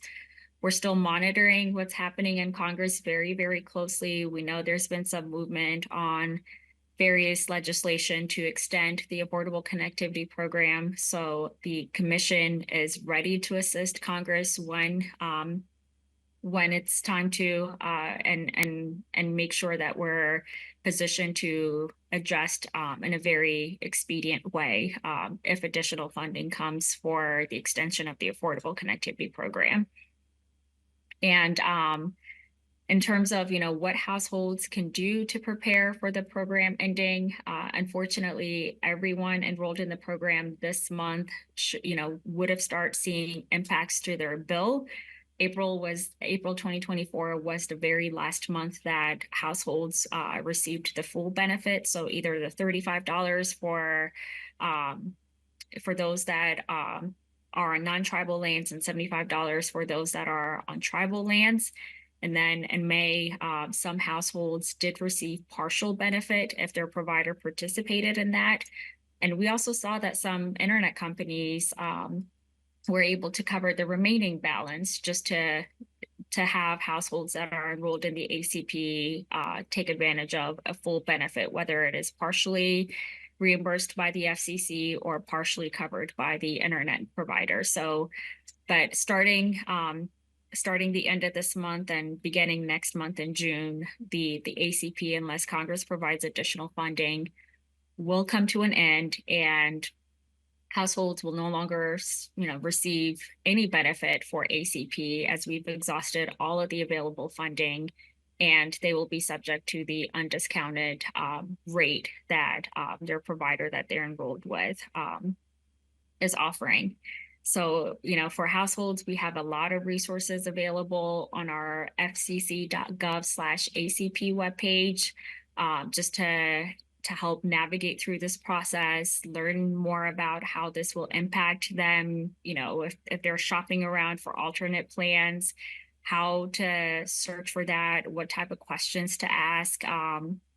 And as always, we stand ready to help our consumers and help our outreach partners in uplifting these resources that we've made available, and also answering any questions that we get. So with that, I will turn it back over to you unless there are any questions. Thank you very much. All right. Next is Preventing Digital Discrimination, Dewana Terry, who is Special Advisor to Chairwoman Jessica Rosenworcel, and Heather Hendrickson, Deputy Chief of the Competition Policy Division and Wireless Competition Bureau. So thank you. Good morning. My name is Dewana Terry. My pronouns are she, her, and hers. I am an African-American female with light brown complexion. My hair is brown with highlights styled in a modified mid-length bob-like fashion. I'm wearing a taupe-colored Michael Kors dress with MK imprints and have purple-rimmed glasses. At the FCC, I serve as a special advisor to Chairwoman Jessica Rosenworcel and as the director of the Office of Workplace Diversity. I am pleased to have the opportunity to give greetings today, particularly given that it is Global Accessibility Awareness Day 2024. In February 2022, Chairwoman Rosenworcel established the FCC Task Force to Prevent Digital Discrimination to lead the FCC's implementation of Section 60506 of the Bipartisan Infrastructure Law regarding the prevention and elimination of digital discrimination. She entrusted me and my colleagues, Sanford Williams and Alejandra Rourke, with leadership of the cross-agency task force. Much of the policy work flowing from the FCC's Combating Digital Discrimination initiative is reflected in the GN docket number 22-69 proceeding. This proceeding, at its core, focuses on how to prevent and eliminate digital discrimination and ensure that all people of the United States benefit from equal access to broadband internet access service. During the course of the task force's work, a host of interested stakeholders met with us and or participated in the proceeding. To this end, we were presented with diverse and varied views about broadband access experiences, stories of perceived challenges, failures, and successes, and also current efforts and strategies, lessons learned, and proposed solutions. The task force also proactively worked to facilitate opportunities to hear perspectives and lived experiences of consumers across the nation. Notably, in September 2023, the task force held a public listening session at Gallaudet University in Washington, D.C., which included presentations from disability community stakeholders and advocates, providing firsthand knowledge in furtherance of the FCC's goals to create a framework of addressing digital discrimination. On today, with these greetings, my goal is twofold. First, to acknowledge the contributions from those who responded to the Chairwoman's 2022 call for input from stakeholders far and wide. Your input has been informative and valued. Second, to those who've been collaborating with us, I encourage you to continue to do so. And for those who to date have not participated in our Combating Digital Discrimination Initiative, I encourage you to join the journey and the work. As the FCC furthers its efforts, it is hoped that all stakeholders, including consumers and advocates in the disability community, will engage and share their perspectives and lived experiences. By doing so, you will help inform our ongoing work of understanding and identifying when, where, and why digital discrimination occurs, and ultimately provide support for our efforts to prevent and eliminate digital discrimination. Thank you for your time and attention. I now have the pleasure of introducing Heather Hendrickson. She is a Deputy Division Chief in the Competition Policy Division of the FCC's Wireline Competition Bureau. Heather, I now turn it over to you. Thank you so much. I will just briefly go through slides about our Preventing and Eliminating Digital Discrimination Report and Order and further notice of proposed rulemaking. Next slide, please.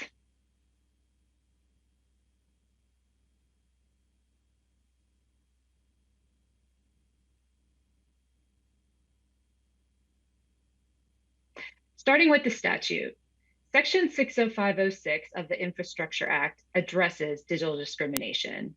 Section 60506A, the statement of policy, reads in part that the FCC should take steps to ensure that all people benefit from equal access to broadband. Section 60506B directs the FCC to adopt rules in 2 years to facilitate equal access and, while taking into account issues of technical and economic feasibility, prevent digital discrimination of access based on 6 characteristics: income level, race, ethnicity, color, religion, or national origin, and the FCC should identify steps to eliminate digital discrimination of access. Next slide, please.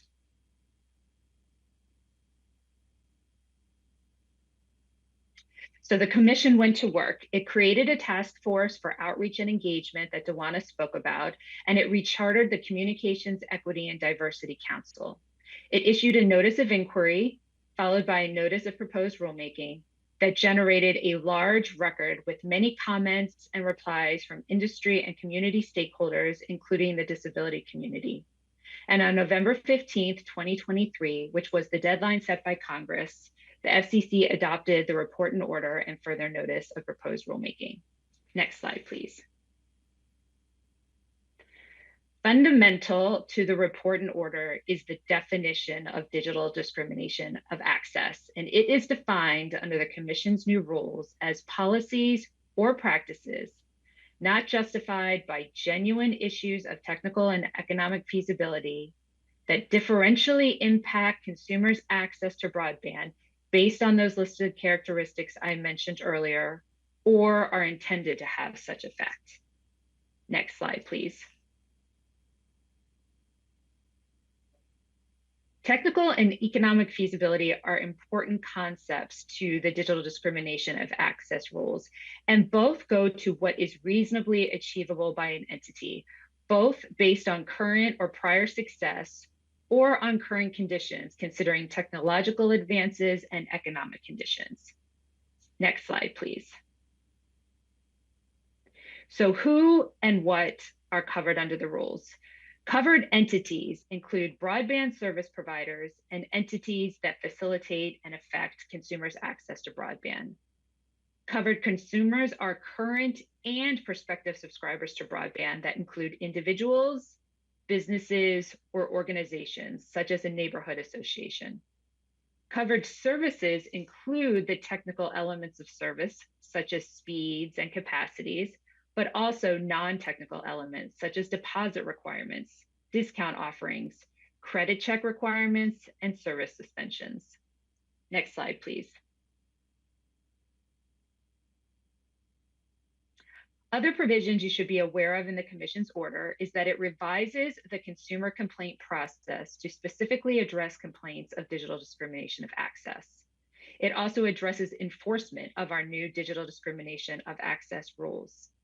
And the order adopts model policies for states and localities and tribal governments to address digital discrimination.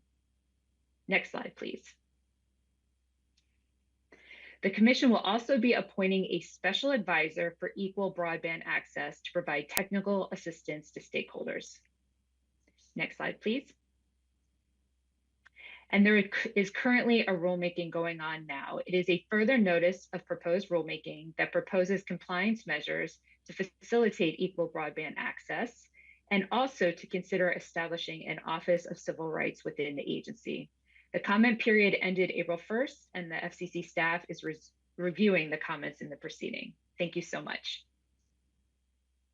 Thank you. Thank you very much.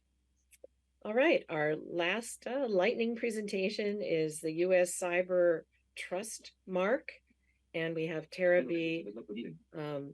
Shostak, who is Attorney Advisor for the Cybersecurity and Communications Reliability Division. Thank you. Hi, everyone. Nice to see everyone today. I'm going to be talking about the U.S. Cyber Trust Mark, and I do have some slides if you all don't mind sharing those.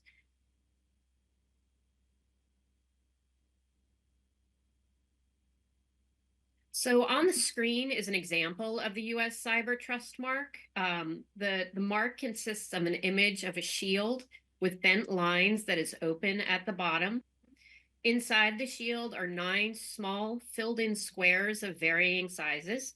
3 pairs of the squares are connected by diagonal lines, and 3 of the squares are unconnected. Below the shield are the words U.S. Cyber Trust Mark. The example of the U.S. Cyber Trust Mark on the screen has a blue and green shield, and the squares are yellow. The Cyber Trust Mark is going to be used for the FCC cybersecurity labeling for Internet of Things program. Next slide, please. This past March, the FCC adopted a report and order and further notice of proposed rulemaking that establishes the framework for the FCC's cybersecurity labeling for Internet of Things program. The RNO establishes a voluntary cybersecurity labeling program for wireless consumer IoT products. The FCC is the program owner, and the program will be supported by a lead administrator, who will be the liaison with the Commission, among other responsibilities we'll talk about in a minute. Cybersecurity label administrators, which we refer to as CLAs, and cyber labs. And we'll talk about each of their responsibilities in a moment. This is a voluntary program that focuses on wireless consumer IoT products.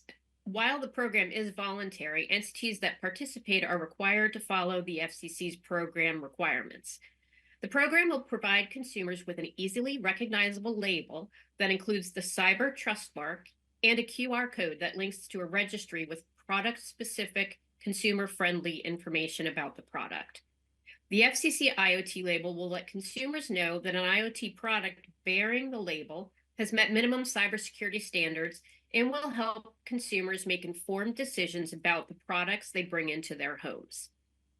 As I said, the program is owned by the Commission. Next slide, please. Is owned by the Commission and is supported by a lead administrator, cybersecurity label administrators, which are also called CLAs, and cyber labs. The lead administrator will be responsible for collaborating with stakeholders, including the CLAs, to recommend the cybersecurity standards and testing procedures that will be proposed to the Commission, and as well as label design. The lead administrator is also responsible for developing a consumer education campaign, which will be an important part of the success of the program. The CLAs are responsible for day-to-day management of the program, including accepting and reviewing applications and test reports from manufacturers and approving and denying use of the FCC's IoT label. Cyber labs will test products that want to use the label. And the CLAs and the cyber labs are required to be accredited to ISO IEC standards and the FCC's program scope. Next slide, please. So what are IoT products under the program?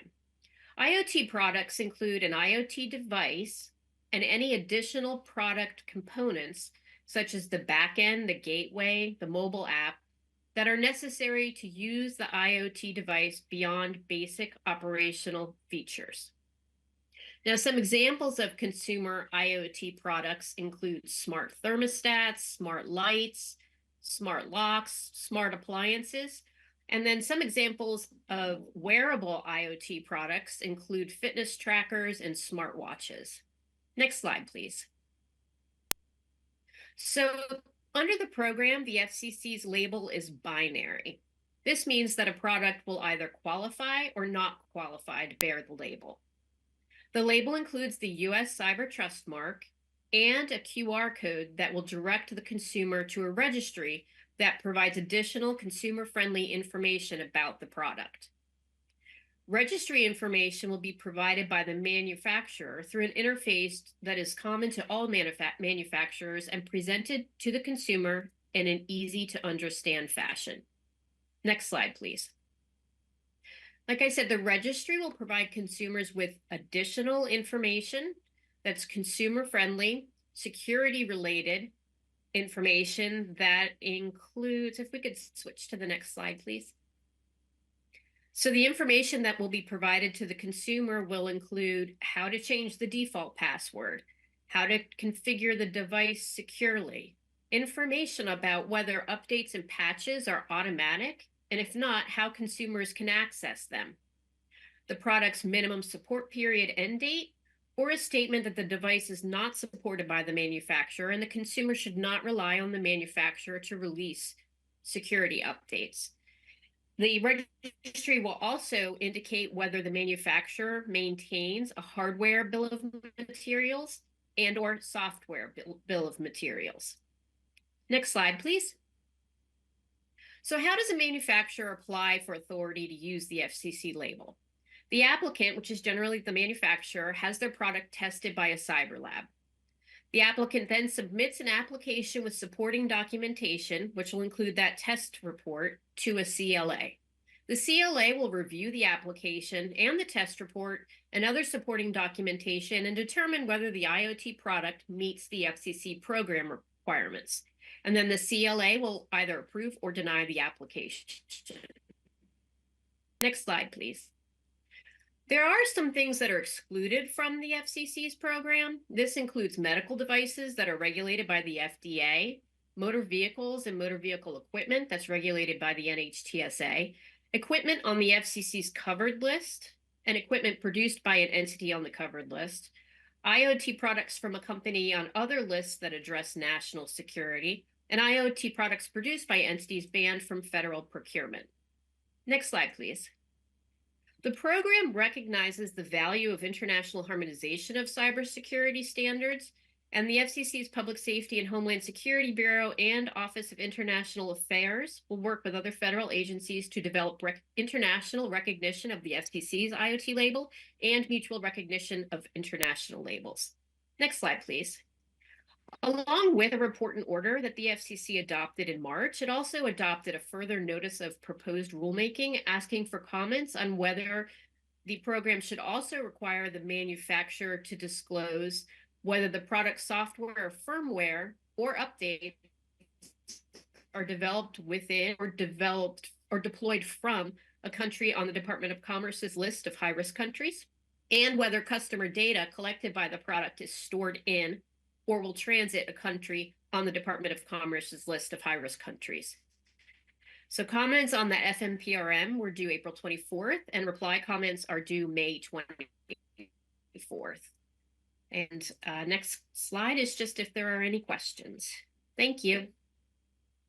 Thank you very much. So the lightning presentations were a lot to take in, so it'll be good to have that information to review as well. So I'm going to turn it over to Kyle for the next portion of the meeting.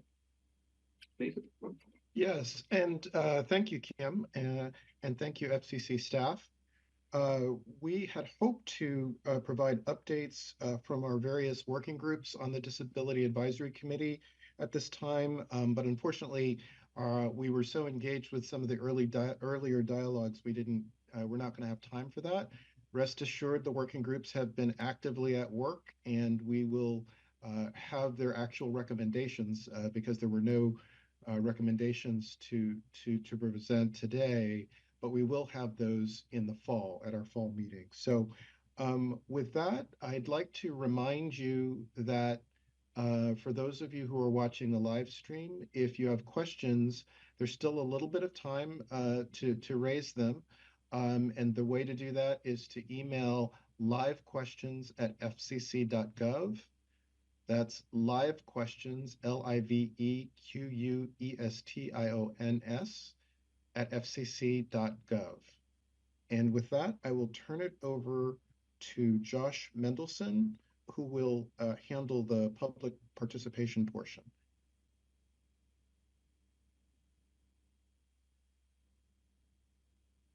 Thank you, Kyle. I'm really thrilled to see so much wonderful engagement from our members during both discussions, the discussion and the dialogue portions. Really do appreciate your engagement there.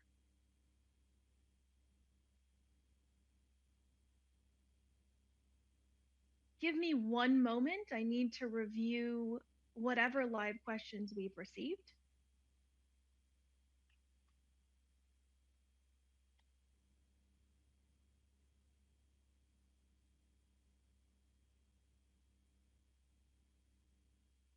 We're waiting to see if we do receive any questions that we can go ahead and respond to.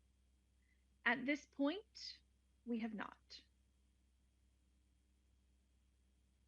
So I do want to again thank you all for your patience, for your participation today and engaging with us. I'd like to turn it back over to the co-chairs at this point.